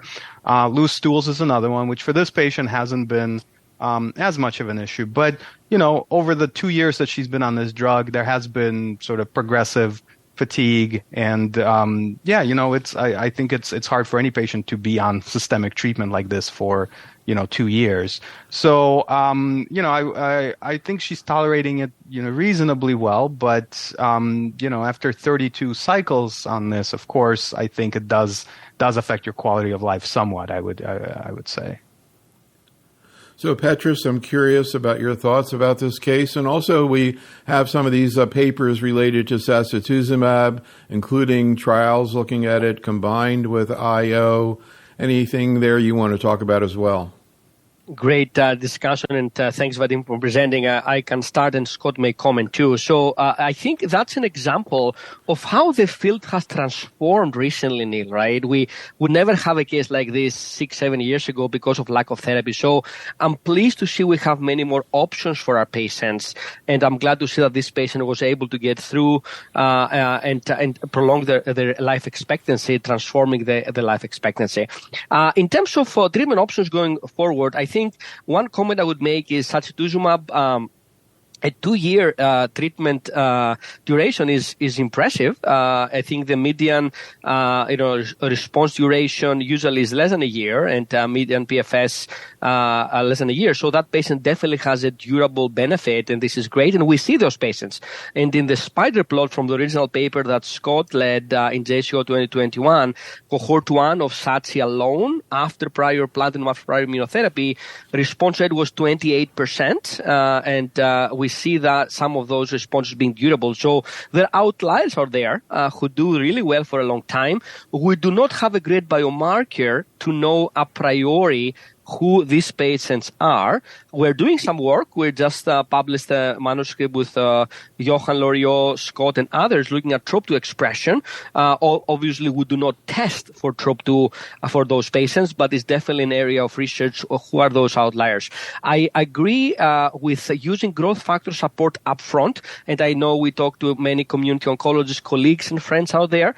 I think it's important to use growth factor a priori in the beginning with cycle 1 as a primary prophylaxis to prevent febrile neutropenia. And as Vadim pointed out, this patient had neutropenia, had dose reduction and growth factor later. If we use growth factor up front, some patients may maintain the dose. How important that is for long-term outcomes, it's hard to tell. Now, in terms of future therapy options, hopefully patients, does well and doesn't need any more Vadim. But if in the adverse case of progression, I think clinical trial will be an ideal scenario in this case. I think it's, and there are many out there looking at promising options, and you're involved in some of them.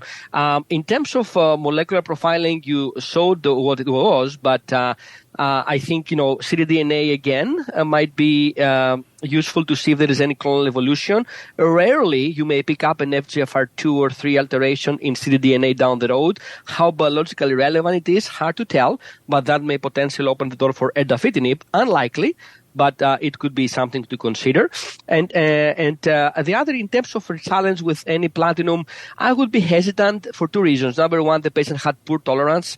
With cisplatin, you may use potential carbo, but there's probably some cross-resistance, and the progression came only 2 months after the end of treatment. So I will be favoring something different, again, a clinical trial if available. In the absence of any other options, clinical trial or NGS data, I think paclitaxel or docetaxel has been the default in that case, and has been the standard of care comparator in the EV301 or the TROPIC-04 trial.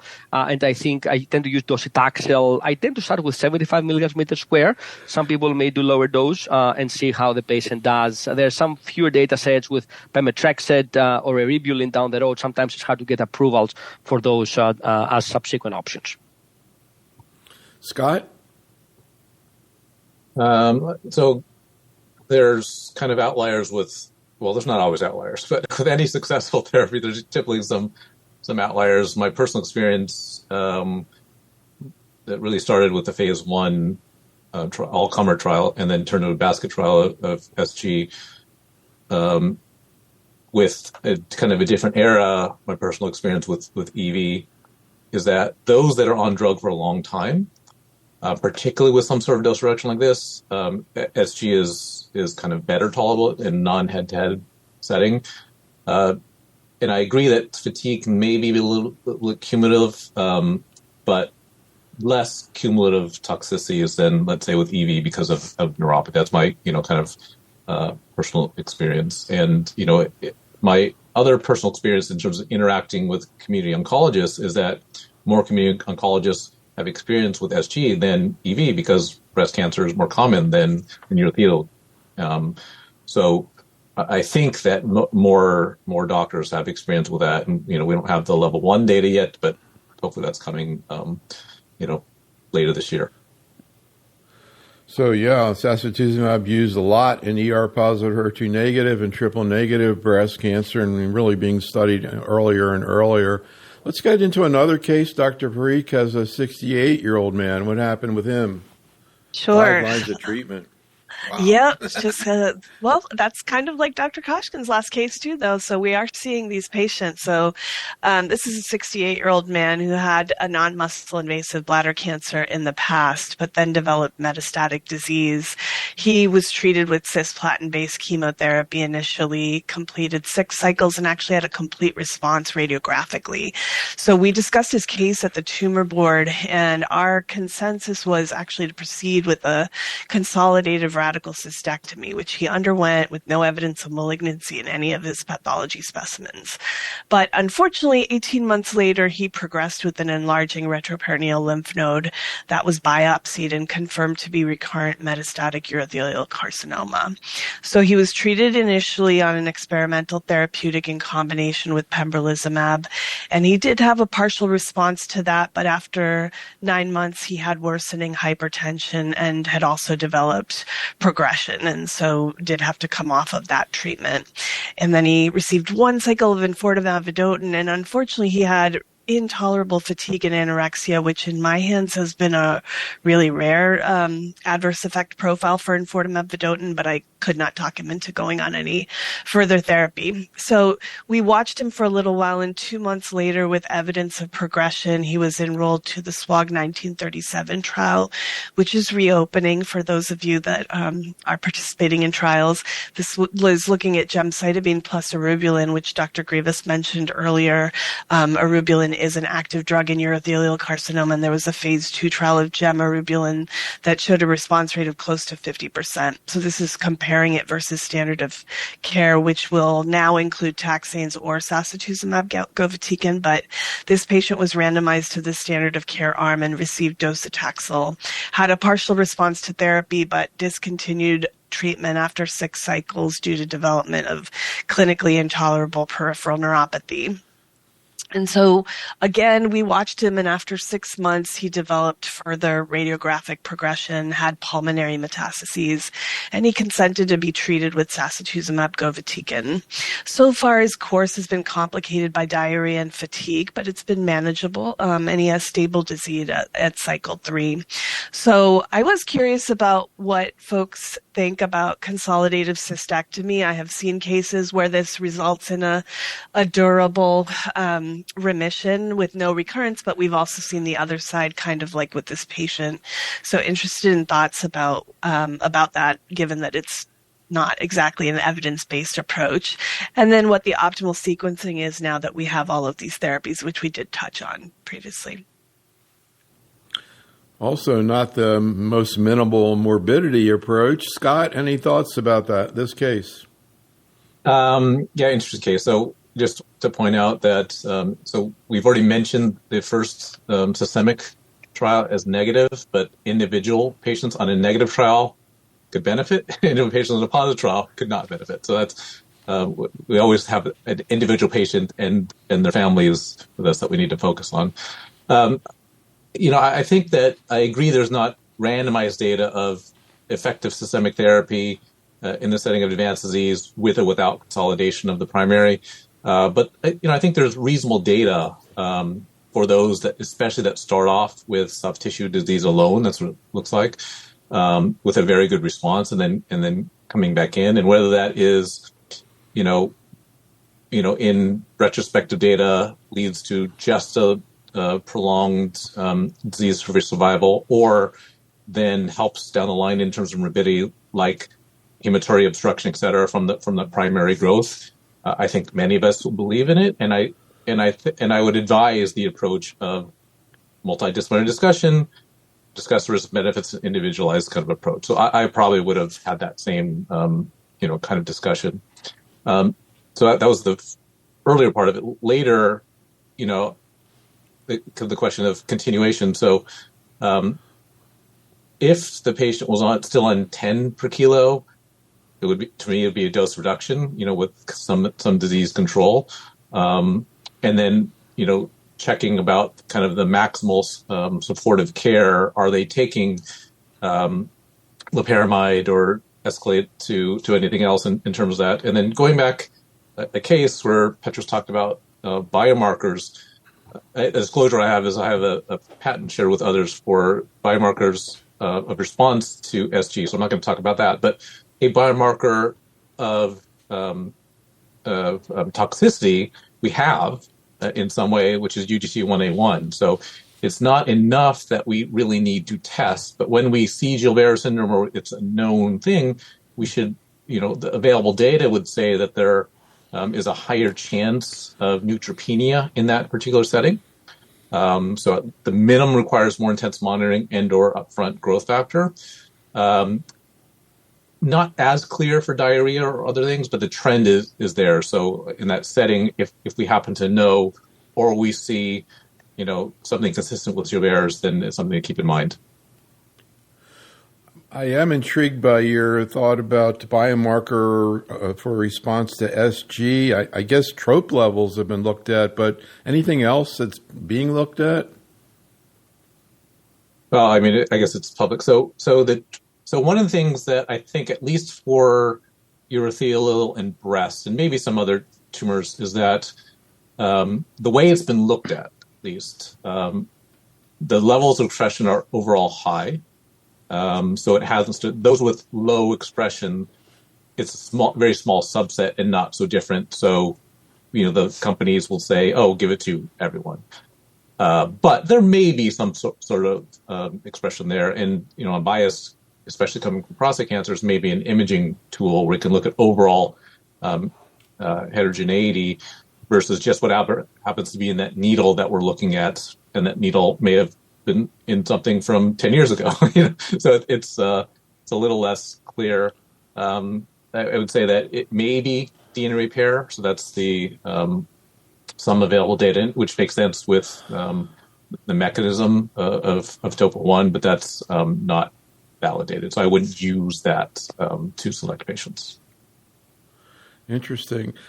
Trying to figure out biomarker to predict ADC response is getting more and more complicated. TDXD, the HER2, which is now being used in so many different solid tumors, it's hard to figure out. In breast cancer, they go looking for any kind of amount of HER2, and then they'll treat, and these people actually respond. So, I don't know, Petros, any thoughts about predictors of response to IOs, to ADCs? Because, trope, all this, it kind of leaves a lot of us befuddled. I agree, Neil. This is an interesting topic. And as Scott mentioned, we have done some work, and I think a publication is coming out very soon, looking at the level of TROP2 protein expression by IHC in relation to response rates and survival with sacituzumab from the combined cohorts from the TROPHY-U01 trial that Scott and me are involved with. And the take-home message is that there seems to be maybe some numerical correlation, maybe some higher response rate, a little bit higher with higher protein expression of TROP2, but not enough to change our practice. So right now we take this whole camera approach and in a not selected patient population, and we don't select for TROP2. I think there is a lot of interest in looking further into biomarkers of response. As Scott mentioned, hypotheses, DNA repair genes, maybe some other mechanism. Topoisomerase 1 is a target of sacituzumab because of the SN38 is a very potent metabolite of irinotecan. So looking at that may have some interest. And to reverse the question, mechanism of resistance. And I think that's very interesting because the mechanism of resistance dissection can help us define optimal sequencing of therapies. Do we lose TROP2 or the mechanism of resistance is mostly TOPO1 inhibition related? And that may help us, think about future trials. Do we have another TROP2 ADC down the road? Can we use that, in a clinical trial design after progression of sacituzumab? If the TROP2 expression is retained and the mechanism of resistance is different, maybe a different payload might work in that patient. So these are very important unanswered questions right now. And unfortunately, in clinical practice, we don't have the tools to select the patients optimally, but we use clinical criteria and we use sacituzumab usually in most patients after enfortumab, mainly because of the level of evidence, right? We have the EV301 showing OS benefit. We're waiting for the TROPIC-04 to see whether we have OS benefit, and that may be a factor to consider in the sequence of therapy, trying to answer one of the previous questions, and also the patient comorbidities. If someone has very bad neuropathy, challenges with balance, issues, and uncontrolled diabetes, for example, someone can conceive to potentially use SATC before enfortumab. Again, this is case-by-case scenarios in individual patients. The other thought I have just in that context is, can we think about clinical trials to use ctDNA clearance as a surrogate endpoint of efficacy? We don't know yet, but I think doing those trials will be interesting in the future to potentially get a readout before CAT scans. Always, of course, we're not there yet. So I'm going to give the presenters a chance to ask a few questions here, but first I want to get back to Scott. When you brought up PSMA scanning and prostate, that's so changed the field dramatically. I'm curious if there are any similar kind of strategies being thought at or looked at in terms of urothelial bladder. Also, another thing I'm hearing a lot about in solid tumors is sequencing ADCs. And because now there are multiple, you guys already have two, you got two HER2s coming along. And this question of, again, like what was just mentioned about resistance, if you have somebody progressing and you want to use another ADC, do you look at what the target is? Do you look at the payload? Scott, any thoughts? So in terms of the first part, I could, are we thinking about looking at a PSMA type of approach in urothelial? Answer is yes. We're definitely thinking about it. Have we moved on? We are starting to preclinically. It's just an interesting fact that the way that development has gone with a target radionuclide, it is virtually unheard of to not have an associated scan and then to use that prior to the first human patient and in drug development. But because it wasn't required with ADCs, it's kind of going in there. And there may be a selection, such as, you mentioned HER2, but there may not be, as we're talking about in urothelial cancer. I can't imagine that it wouldn't be helpful in drug development, at least look at the biodistribution of the antibody, whether or not it is patient selection, and then to look at mechanism of resistance down the line, look at target expression, did it go away? But imaging is not that cheap to develop or do, so it's coming, but hasn't really. It's not quite there yet. But my hypothesis is that type of an approach, if it is a selection of an agent, of a target, let's say it's there half the time, I think it would be best to use an imaging agent to look at heterogeneity versus, especially an archival tissue biopsy or even cell-free DNA or some blood-based biomarker, because that also could all be coming from one site and all the other sites could be negative. So that's my bias there. Well, the other thing you see in prostate cancer with the use of PSMA scans is more people getting picked up with a oligometastatic disease that you can treat locally that you never would have known about. Vadim? I'll certainly comment on just the sequencing question that you brought up. I think we now have at least 3 targeted agents available, right? So sacituzumab and enfortumab for patients with FGFR3 alterations, like the next case, or erdafitinib as well. We usually end up using probably enfortumab as the first one, just because the data is most mature and probably looks the best as well. It certainly has the most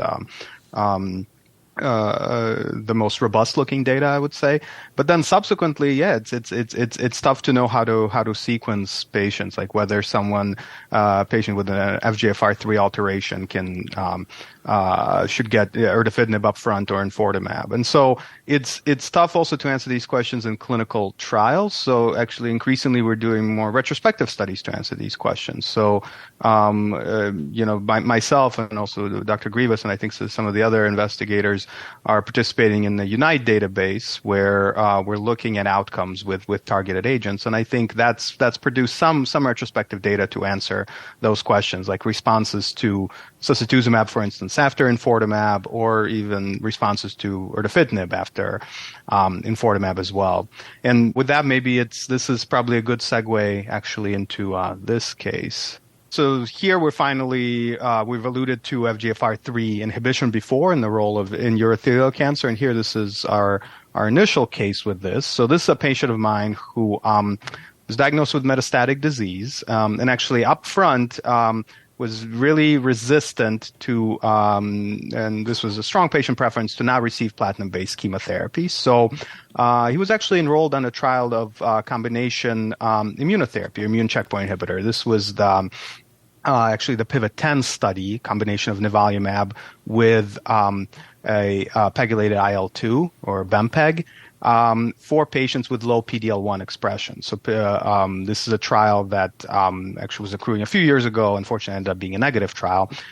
This patient, started this treatment. Unfortunately, did have disease progression, but the molecular profiling of this patient's tumor did reveal an FGFR3 alteration, the most common canonical alteration we see, which is the S249C. And so at this point, of course, our discussion, enfortumab was already available at this time, so the discussion was between enfortumab and erdafitinib. The patient ended up starting erdafitinib, and that was started at 8 milligrams daily.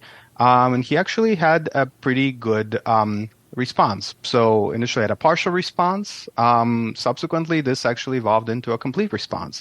But as in many cases with this drug, side effects do build up over time. I do find that erdafitinib is a pretty effective drug for, again, appropriately selected patients with FGFR2 or 3 alterations, but it can be a tough drug to tolerate. So that's also what happened with this patient. I believe the side effects in this particular case were he had a lot of skin and nail toxicity, as we generally see with this drug, but also did complain of blurry vision and did develop central serous retinopathy, which we also see with erdafitinib, and that's why it actually requires a baseline ophthalmologic exam as well. So eventually we actually dose reduced to 6 milligrams daily. And then because patient had a complete response, we actually eventually were considering basically stopping treatment. And so this is sort of the decision point in this case. Again, a patient with a complete response to therapy, but side effects. Do you continue? Do you go to an intermittent approach? Do you stop? And what do you consider as the next sort of best step in this situation? So just to clarify, how long has she been on the erdafitinib? So this patient at this point is on erdafitinib about a year, almost a year. And another thing about the history that confused me a little bit is, did she have ophthalmologic screening and yet she still got actually clinical, vision issues? Yeah, that's a great clarification. So, though I didn't mention it in the STEM, yes. So this patient did have ophthalmologic screening up front, as this is, something we routinely do with this drug. But despite that, many patients do still, most patients at baseline will have just, normal eye exams, but will develop central serous retinopathy on this drug. So we do see that quite a bit. But Petros, what I've been hearing from people is if you do that, they usually don't become symptomatic because the ophthalmologists pick it up first. Is that usually the case or not necessarily? Great question, Neil. I think it's a variation, and I agree with you that, and Vadim, that baseline ophthalmologic exams are very important, and we try to do them in all patients about to start erdafitinib.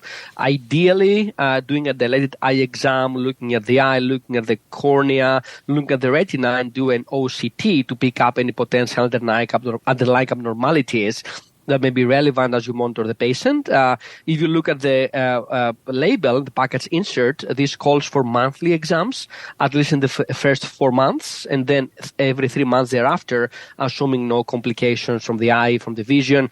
Obviously, these raise the question of access to ophthalmology and optometrists, which is not always that easy across, community practices, but it's definitely an important opportunity to engage ophthalmology friends and colleagues in that management of the patient. In terms of how the side effects can be revealed, I think it's a mixture. Some of them are being picked up already, as you said, Neil, by the ophthalmologist in the monthly exam initially. Some patients may have this blurry vision that Vadim mentioned. It's interesting that the central serous retinopathy, the CSR, that sometimes we may be seeing them with other targeted therapies outside GU, is usually a side effect that is scary because of the blurry vision nature, but usually goes away soon after the drug is held. So it's usually not a permanent issue, and it's a scary but transient issue. And there are some guidelines outlined in the package insert about how to manage holds and reduction of the dose with erdafitinib. Of course, in the clinical practice, you have to take the patient into account, and then you make individualized decision based on pros and cons. I think dose reductions are very common with these drugs, and erdafitinib is one of them for sure, and many patients at some point may dose reduce. It's interesting to point out that initially when you start the treatment, if there is no significant toxicity, for example, no visual eye toxicity at all, and no grade 2 or higher other toxicity, non-visual, and based on the phosphorus level, with 5.5, I think, being the cutoff for phosphorus, you may potentially uptitrate from 8 milligrams starting dose to 9 milligrams after about 2 to 3 weeks starting the drug. And this is all outlined in the package insert. We have done that in some patients, but eventually the experience is that patients may dose reduction. Yeah. When to stop? That's a great question, Vadim. I think your patient, based on what you discussed, merits some dose hold at this point, in my opinion. And then the question is resumption. I think, if the blurred vision goes away and the other side effects, fatigue, skin nail, go to grade 1 or less, you may discuss pros and cons of a lower dose. You can go down to 5 milligrams after discussion with the patient and potentially resume. If you have a durable CR, it's the same discussion we have with enfortumab. Do you do it, upon resolution of toxicities, or you wait until progression? And that's, I think, an unanswered question about the timing of resumption in those cases. So in a second, I'm be curious from Dr. Mittal what her experience is with tolerability issues with erdafitinib, but just a comment, I was flashing on a recent program we did on gynecologic cancers, and the gynecologists are like, now they've got an ADC that causes eye issues, mirvetuximab and ovary. They've got another ADC, tisotumab, that causes eye issues and cervical cancer. They want to know, do we need to bring an ophthalmologist into their cancer center, et cetera? We did a CME program on ophthalmologic issues in oncology recently. Anyhow, Dr. Mittal, any thoughts about not just about the visual issues, but particularly the phosphorus issues and other issues that have come up with erdafitinib? Any observations or any questions? Yeah, so we are lucky to have had clinical pharmacists who see patients with us, educate patients on low phosphorus diet, and often help out with the toxicity management when our nurse practitioners are seeing patients. But just going back to the ophthalmologic issue, when these drugs came out, we actually invited one of our ophthalmologists to take up one room of our precious clinic space to start seeing patients. The idea was, you guys have less space, come use some of our rooms. At the same time, please give us a priority when our patients need help. And it turned out to be a very good partnership. So just like Petros said, I think calling like-minded colleagues, calling friends who have an interest, I think engaging them early on is very important. And I think having good supportive team members, including clinical pharmacists who can help out with patient education with low phosphorus diet, making sure patients show up for, laboratory checks in between. I think those are all small strategies that can help relieve the burden on the primary oncologist, but also give patients the safe care they need. Dr. Koshkin. Yeah, I find this a very interesting approach with Dr. Mittal. I've actually, I don't know if I've heard of, I guess, another specialty being enticed with clinic space. That's actually very, very innovative, and I wish I had thought of that myself. Because, with this drug and others, this is, such a huge problem right now with both. The main issues that come up are actually, eye side effects, which we're discussing here, so ophthalmologic side effects, and then skin side effects, right, which we also discussed, of course, with enfortumab. And getting these patients in with both ophthalmology and derm, very challenging, even at major academic centers, and I can only imagine that it's probably much tougher everywhere else. Increasingly, many clinical trials require this for baseline screening, certainly eye exams, and that's challenging as well, just kind of getting that set up.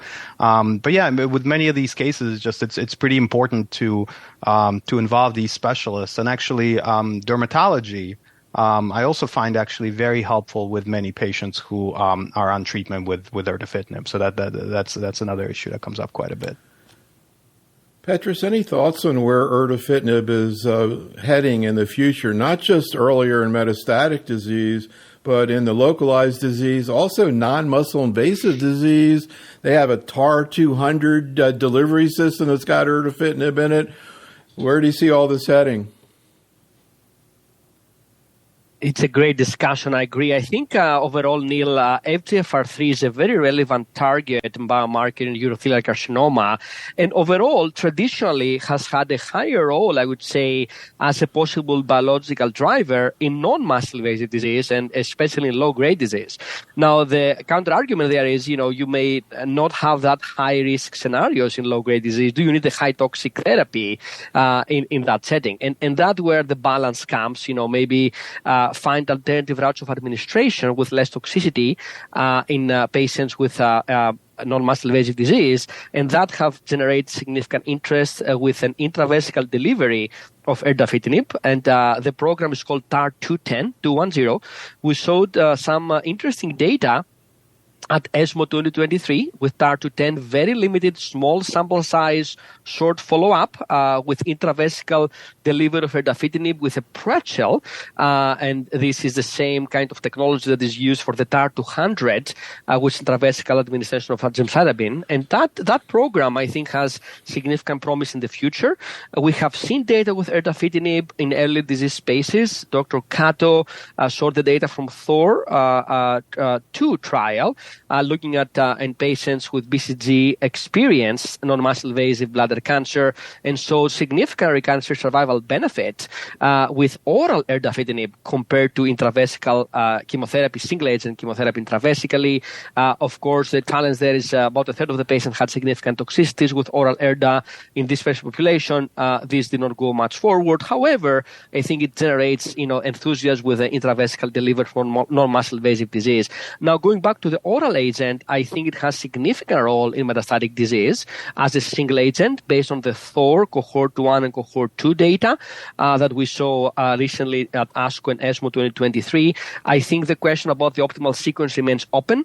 Back to Vadim's question, do you use enfortumab or erda in patients with a biomarker? We do not really know the answer. It's a discussion with the patient about, the different toxicity profiles, patient comorbidities, oral versus IV, distance from the cancer center, multiple parameters. But I think the future is interesting. We have seen data from the NORSE trial looking at the combination of sertralimab, checkpoint inhibitor plus erdafitinib. That was interesting, I would say, in cisplatin-ineligible patients in the frontline space of metastatic disease, with response rates being higher with the combination versus to erda alone. Having said that, I think the combination did not go forward yet. I think part of it is because people were waiting to see what will happen with pembro-EV and what the competition would be in the frontline space. Having said that, I personally find interesting the combination, and maybe some trial designs may evaluate it further down the road. For the moment, erda has a definitely role as a single agent monotherapy, and this optimal sequence, again, still is being defined, again, influenced by patient comorbidities and what we have discussed so far. So let's go to our last topic. We've already referred to it a few times because it was amazing when you actually look at the cases you submitted. Several of them had HER2, as we've talked about, and including a couple more that we're going to present. And also another thought I was having, we were talking about, how to bring in other specialties, and when you approach new drugs. We had a really interesting experience at ASCO GU because one of the topics in our bladder program was HER2-positive disease. And what I was doing was I was interviewing GU people to get information, particularly on TDXD, since it's already approved in other cancers. And they didn't really have any experience with it. So I actually interviewed a breast cancer person, Dr. Priyanka Sharma, and we played her video at the GU symposium last week because she was talking about, they have years of experience with anti-HER2 ADCs and HER2 therapy, of course, in breast cancer. So your colleagues also can be a source of help. But let's go and talk about a couple cases. 63-year-old man. We'll start with this one. It starts out with gemcitabine. What happened with him, Dr. Parikh? Okay. Yeah, I'm happy to talk about this case, although this, I think we tend to choose cases that have really great outcomes oftentimes when we present at things like this. So this is sort of the other side of this to remind ourselves that there's still a lot of work to be done in urothelial cancer. So this patient presented with a right kidney mass and thickening of his bladder wall, had a right ureteroscopy and biopsy that showed high-grade urothelial carcinoma. He underwent a right robotic nephroureterectomy, which initially showed PT3 disease. There was micropapillary features in about 15% of the tumor, and the margin was also positive in the hilar fat area. His GFR was 42, but his performance status was very good. I discussed adjuvant chemotherapy with platinum-based therapy with him, but we got restaging imaging prior to starting therapy, and he was found to have metastatic disease with mediastinal lymphadenopathy, retroperitoneal lymphadenopathy, and an indeterminate L5 lesion. So based on his renal function and sensorineural hearing loss, and this was prior to any of the EV Pembro data coming out, he was treated with gemcitabine plus carboplatin. He had a partial response to therapy after 6 cycles of treatment, and then he went on maintenance of avelumab, but after 3 months, he developed progressive disease that included development of a liver metastasis, which we biopsied, which was again proven to be metastatic urothelial carcinoma, but next-generation sequencing on both the original tumor tissue and the liver biopsy showed HER2 amplification, and his HER2 immunohistochemical staining was significant for 3+ expression. He was already treated with avelumab, though, so I could not send him to Dr. Koshkin for a trial that he had open, looking at disitamab vedotin plus or minus pembrolizumab. And we did try to get HER2-directed therapy for this patient off of trial for compassionate use, but we're not able to obtain it. He was initially treated with enfortumab vedotin next, but after 1 cycle, he developed a severe acute kidney injury requiring hospitalization and nausea, and he refused further treatment with enfortumab. So he also enrolled to the SWOG 1937 trial, and he was randomized to the eribulin arm, had a partial response after 2 cycles, but after 6 cycles had developed progressive disease. And so he did receive sacituzumab govitecan at that point, but he had poor tolerance of it, and he also had a declining performance status, and shortly thereafter decided not to receive any further therapy and transitioned to hospice. So I did have a question for the panel about their practices in terms of looking at HER2 immunohistochemical staining. We don't have an approved HER2-directed therapy in urothelial carcinoma, so it's hard to justify doing HER2 IHC expression. Again, I got it after I saw HER2 amplification in the next generation sequencing, but wondering if you all have incorporated that into your practice when you're screening patients initially with metastatic disease.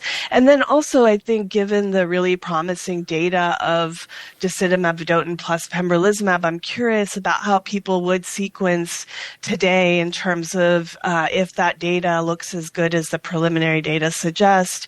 Would you treat first with enfortumab vedotin, as Dr. Tagawa mentioned? HER2 expressing patients do well on enfortumab vedotin. So would you start with that, or would you go straight to disitamab vedotin plus pembro? I know this is a bit of a hypothetical because we don't have all the data yet, but I'm curious how people are thinking about this. So, Petros, I'm curious what your thoughts are globally about this situation. And again, hopefully patients like this in the future hopefully will respond to anti-HER therapy, particularly these antibody drug conjugates, and lengthen the amount of time people have with metastatic disease even further. First of all, can you provide a little, in breast cancer, they're already into HER2 low and et cetera, particularly as it relates to TDXD. But a case like this with IHC3+, that's HER2 positive, we don't need to talk about it anymore. Then the question is, what do we know about the options? And before we get into disitamab, we do have data in trastuzumab deruxtecan, and in fact now it's being used not only in breast, it's approved in lung, HER2 mutant, approved in gastroesophageal as well, but this basket trial, for example, showed activity, as you can see, in several gynecologic cancers, but also cancer of the bladder, and they're IHC3 plus 56%, Petros. And I had one investigator say, well, this is only a trial of 40 people, but a lot of these responses are fairly long. And so I guess my question is, when you have a patient like this who's kind of running out of approved options, if you could get TDXD or disitamab, would you be ready to use it, or do you want to see more data? Great discussion topic, and thanks for the question, Neil, and the case, Dr. Parikh. I think the HER2 antibody drug conjugates, in my opinion, is one of the most exciting topics of discussion and the next big thing in urothelial carcinoma. To answer your question, Neil, shortly, and then I will elaborate, I'm waiting for more data before I use them in clinical practice. However, I'm highly enthusiastic, and I'm looking forward for more trials. And as an example, we have 2 trials open, Neil, at our center, looking at disitamab vedotin alone or combined with pembro. And we also have the frontline trial, disitamab vedotin pembro combination versus platinum chemotherapy followed by avelumab maintenance. So definitely looking forward to more data. I think the data so far have been very promising, both as monotherapy. We have seen disitamab vedotin. We used to call this RC48. This compound was developed in China. Dr. Seng saw data at ASCO last year. Very interesting molecule with MMAE payload, which is the same vedotin, right, with enfortumab, but different target. This is not Nectin-4, it's HER2. And one of the differences is that we use HER2 IHC as a selection marker, which is a different strategy compared to the Nectin-4 strategy we had with enfortumab. The monotherapy data look very promising, about 51% response rates in frontline, if I remember correctly, and also combination with toripalimab, a checkpoint inhibitor, DV plus toripalimab, 71% response rate or so. So very promising signal in the context of single-arm phase 2 trials. Dr. Koshkin wrote a very nice review recently regarding the HER2 ADCs, and definitely it captured the attention and substantiates, supports the ongoing phase 3 trial that you're showing now, and also other phase 2 trials. Now, the trastuzumab deruxtecan is also promising. We have seen data with combination of nivolumab in previously treated patients. Overall response rate was 37%. It was hard to tease out the individual contribution of components of nivolumab and TDXD in that trial because it was combo. Having said that, I think it definitely requires further attention. We saw data, you mentioned the single agent, trastuzumab deruxtecan. There were 41 patients with metastatic bladder cancer. 16 of them had IHC3+, 56% response rate, and about 20 patients or so had IHC 2+, 35% response rate. Very promising numbers, especially in the pretreated patient population. However, I think we need more data, a larger sample size, and longer follow-up with both of those HER2 ADCs. So definitely encouraging enrollment in trials. Would I ever think about a compassionate use in a patient like this? After I exhaust everything else, let's say, platinum-based chemo or EV-pembro, erdafitinib and enfortumab, sacituzumab, would I try to get it? I think it's reasonable if someone can access it and a compassionate use program is interested to try it maybe at the end of the line of therapies. But I definitely am enthusiastic and waiting for more data and trials. Scott, any comments? And here I was mentioning HER2 low. This, only came out in the last couple of years, really revolutionized treatment of breast cancer. Now, instead of, focusing on 20% of breast cancer, they're focused on 60% of it. And, they're looking at it with tisatumab also, with and without pembro in HER2 low disease. Any thoughts? And here's another, fascinating trial combining it with pembro and compared to chemo. Any thoughts about using this? Any thoughts about Petros' comments?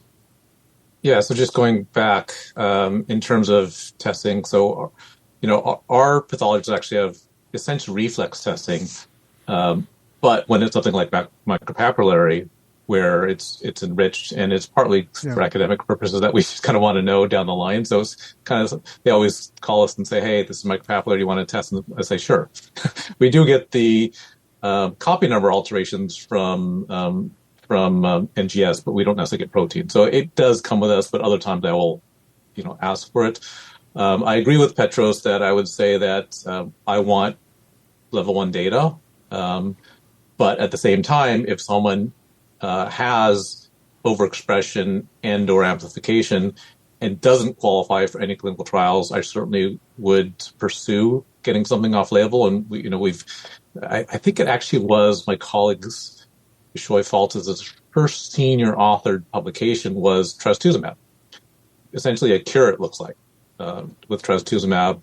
And then looking at gene expression, what got that published. And then we had a physician with plasmacytoid that was trastuzumab plus pertuzumab. So it doesn't necessarily have to be an ADC, although I would say in today's kind of world, ADCs are really the most exciting, both as single agents as well as combination with IO. So I think it's a great target. I think that in terms of the expression, I think in my mind that is based on the construct of the ADC, single agent ADC. So if it's a spin. So if a physician or a company says, this is a great ADC because it's a very tight linker and there is no cell permeability, fine, but there's not going to be any bystander effect. And then others will say, well, there's bystander effect, and that's great. So I think it depends on the situation, but because of cell permeability, I think that's why HER2 low kind of works in that particular setting. It's based on that ADC's construct. So, you're talking about conventional HER2 therapy. Last week at ASCO GU, we had a case of a patient, HER2 positive urothelial bladder cancer, had a great response to pertuzumab, trastuzumab in a basket trial. And in breast cancer, that combination leads a 30% pass CR rate in the neoadjuvant setting. So active, very well tolerated. Let's do another case here. 74-year-old woman, another HER2 positive. Dr. Koshkin.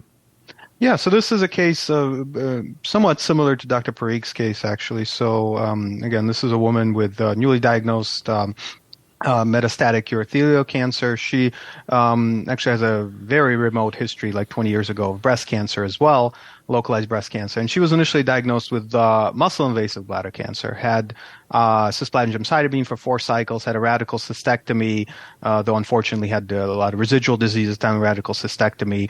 I highlight her molecular profiling here. These are basically mutations that are and alterations that are fairly representative in urothelial cancer, I would say. And then I did actually send her tissue from radical cystectomy for HER2 IHC staining. And I routinely do in these cases. This is to address the prior question, just because of the promising activity I think we do see with these HER2-targeted ADCs, and the fact that at my center, we do have clinical trials open for these drugs. So this patient had so her HER2 status was IHC 2+ and in situ hybridization negative. So this qualifies her as HER2 low. And actually, I think another salient point to mention here is the prevalence of HER2 expression in urothelial cancer, what we think the prevalence is. Because I would say we really don't know, because standardly we don't do this. Most places still don't do this, and I only recently started doing this, and I think many academic centers now do this, but this is also relatively new to sort of routinely test advanced urothelial cancer cases for HER2. But at least, our preliminary data is that it looks like there is probably about 15 to 20% of patients that have high HER2 expression. So that's IHC 3+ or 2+ and in situ hybridization positive. But there's probably about another, 30 and 40% of cases that have some degree of HER2 expression. So HER2 low, like this patient, namely their IHC 1+ or 2+ and FISH negative, like this patient was. So all in all, probably just about over half of all patients with advanced disease may have some degree of HER2 expression. And I think that's a fact that's really underappreciated in urothelial cancer right now. But we're learning kind of more and more about this. So this patient, because she did have residual disease at the time of radical cystectomy, she then went on to receive adjuvant nivolumab, but progressed while on treatment and actually progressed with metastatic disease. And so this is the patient where, now has newly diagnosed metastatic disease, but within the last 6 months has progressed on both platinum and an immune checkpoint inhibitor. So this is a situation where you could consider enfortumab, you could consider actually enfortumab pembro based on the prior discussion we had as to whether, treating with EV pembro combination in the setting of prior IO. Or, for me, actually, this trial of disitamab vedotin monotherapy in this case is available for prior platinum and IO refractory patients. So this is what I'm considering for this patient, and I bring this up to the panel to kind of see what they think of the next best approach here. So, Petros, any comments about this case and also about HER2 mutant disease? Do you see that in urothelial bladder? That's where it's used in lung cancer. That's where the approval is in mutant. They see great response. They use it first line in lung. Do you see that in urothelial bladder? And any other thoughts about this case or Dr. Koshkin's questions? Great case. And let me start just by a side observation. Dr. Koshkin mentioned the history of breast cancer. We see a lot of germline mutations, actually, in urothelial carcinoma. So a message out there to the community is please take a very detailed family history across close and distant family and send these patients for genetic counseling and germline testing. We see a lot of germline mutations, and this can benefit the patient, but also the broader family with cascade testing, cancer prevention and screening. As a side note, that will be irrelevant. The second point here is obviously this patient had cisplatin-based chemotherapy, so a question will be whether there was any peripheral neuropathy that developed as a side effect from cisplatin that may be relevant to the decision-making to use enfortumab down the road. And I know, Vadim, you are thinking about that. And then, obviously, you already use adjuvant nivolumab, and the patient had progression pretty much after 4 cycles, so on the nivolumab, which makes very questionable the pembro-EV combination in that setting. We don't have data. People can argue in favor or against doing the combo. I think pembro-EV is a reasonable discussion point with the patient, with that caveat. But I think you have probably enough equipoise. You have a situation where you have already GEM-Cs, you have already IO adjuvantly. A DV trial, I think it's a reasonable consideration. Or you have to discuss, of course, EV of trial. And if the patient maybe has neuropathy, maybe it helps your decision making. And obviously there is no FGFR3 or alteration to use erdafitinib here. And sacituzumab maybe later on. So I think the V trial is relevant. Is it enough equipoise as an option, pros and cons with the patient? I think we need to develop further the HER2 targeting options. In terms of the expression, I think we still need to know more about that biomarker.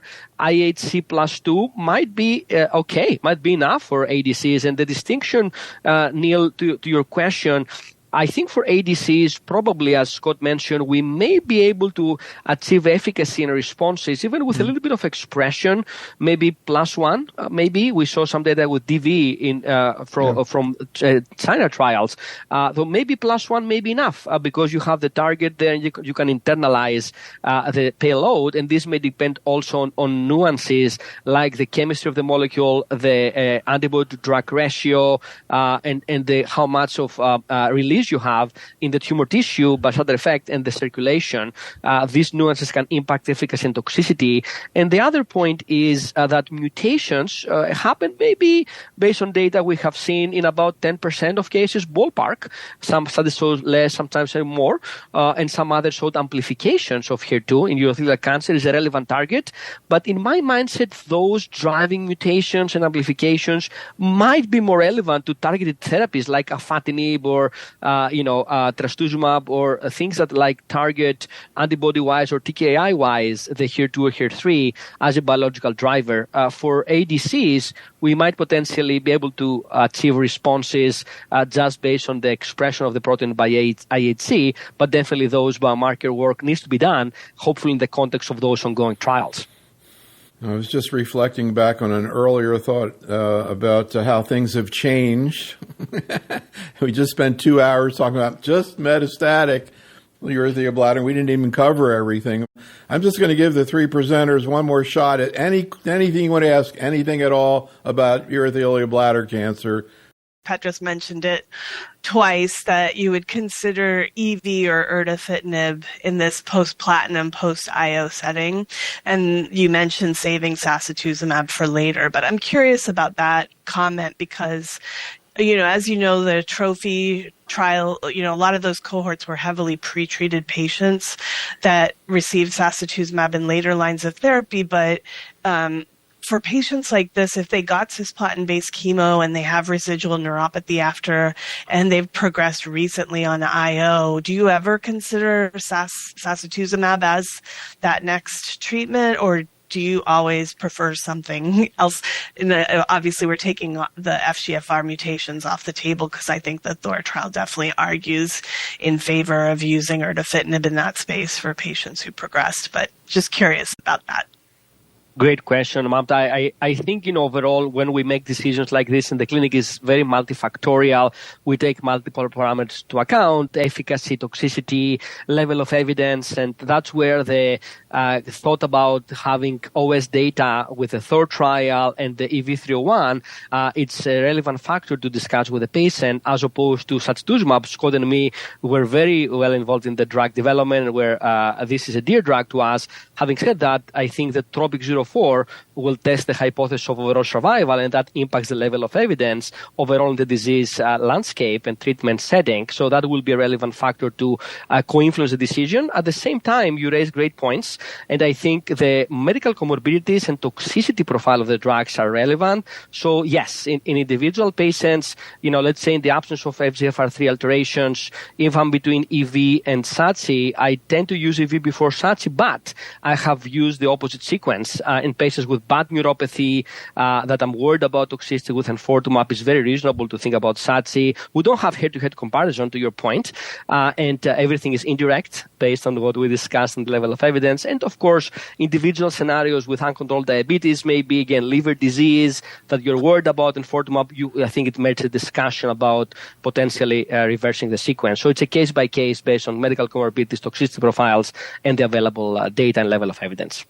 I just figured since we have two people who are experts in sacituzumab, I had to at least pick your brains. Mm-hmm. Anything else you want to ask him about sacituzumab? I actually have an overarching question. Do we think we are ready to start doing universal germline testing in GU cancers? It's a dear topic for me. I'll try to answer quickly, Kriti. I think we're getting there. I predict we're going to get there based on cost and resources considerations. So we need more genetic counselors. We need, more affordable testing. But I think the frequency, the prevalent incidence of germline mutations in urothelial cancer is not lower compared to prostate cancer, where a more broader approach is applicable. So I think I have a very low threshold to send patient genetics and pursue germline testing, again, discussing with the patient, the family history, close and distant family, and again, potential implications, not only to the patient, but also cascade testing for the broader family members. So I think it's an evolving field. This concludes our program. Special thanks to our faculty, and thank you for listening. This is Dr. Neil Love for this Metastatic Bladder Cancer Virtual Case Library.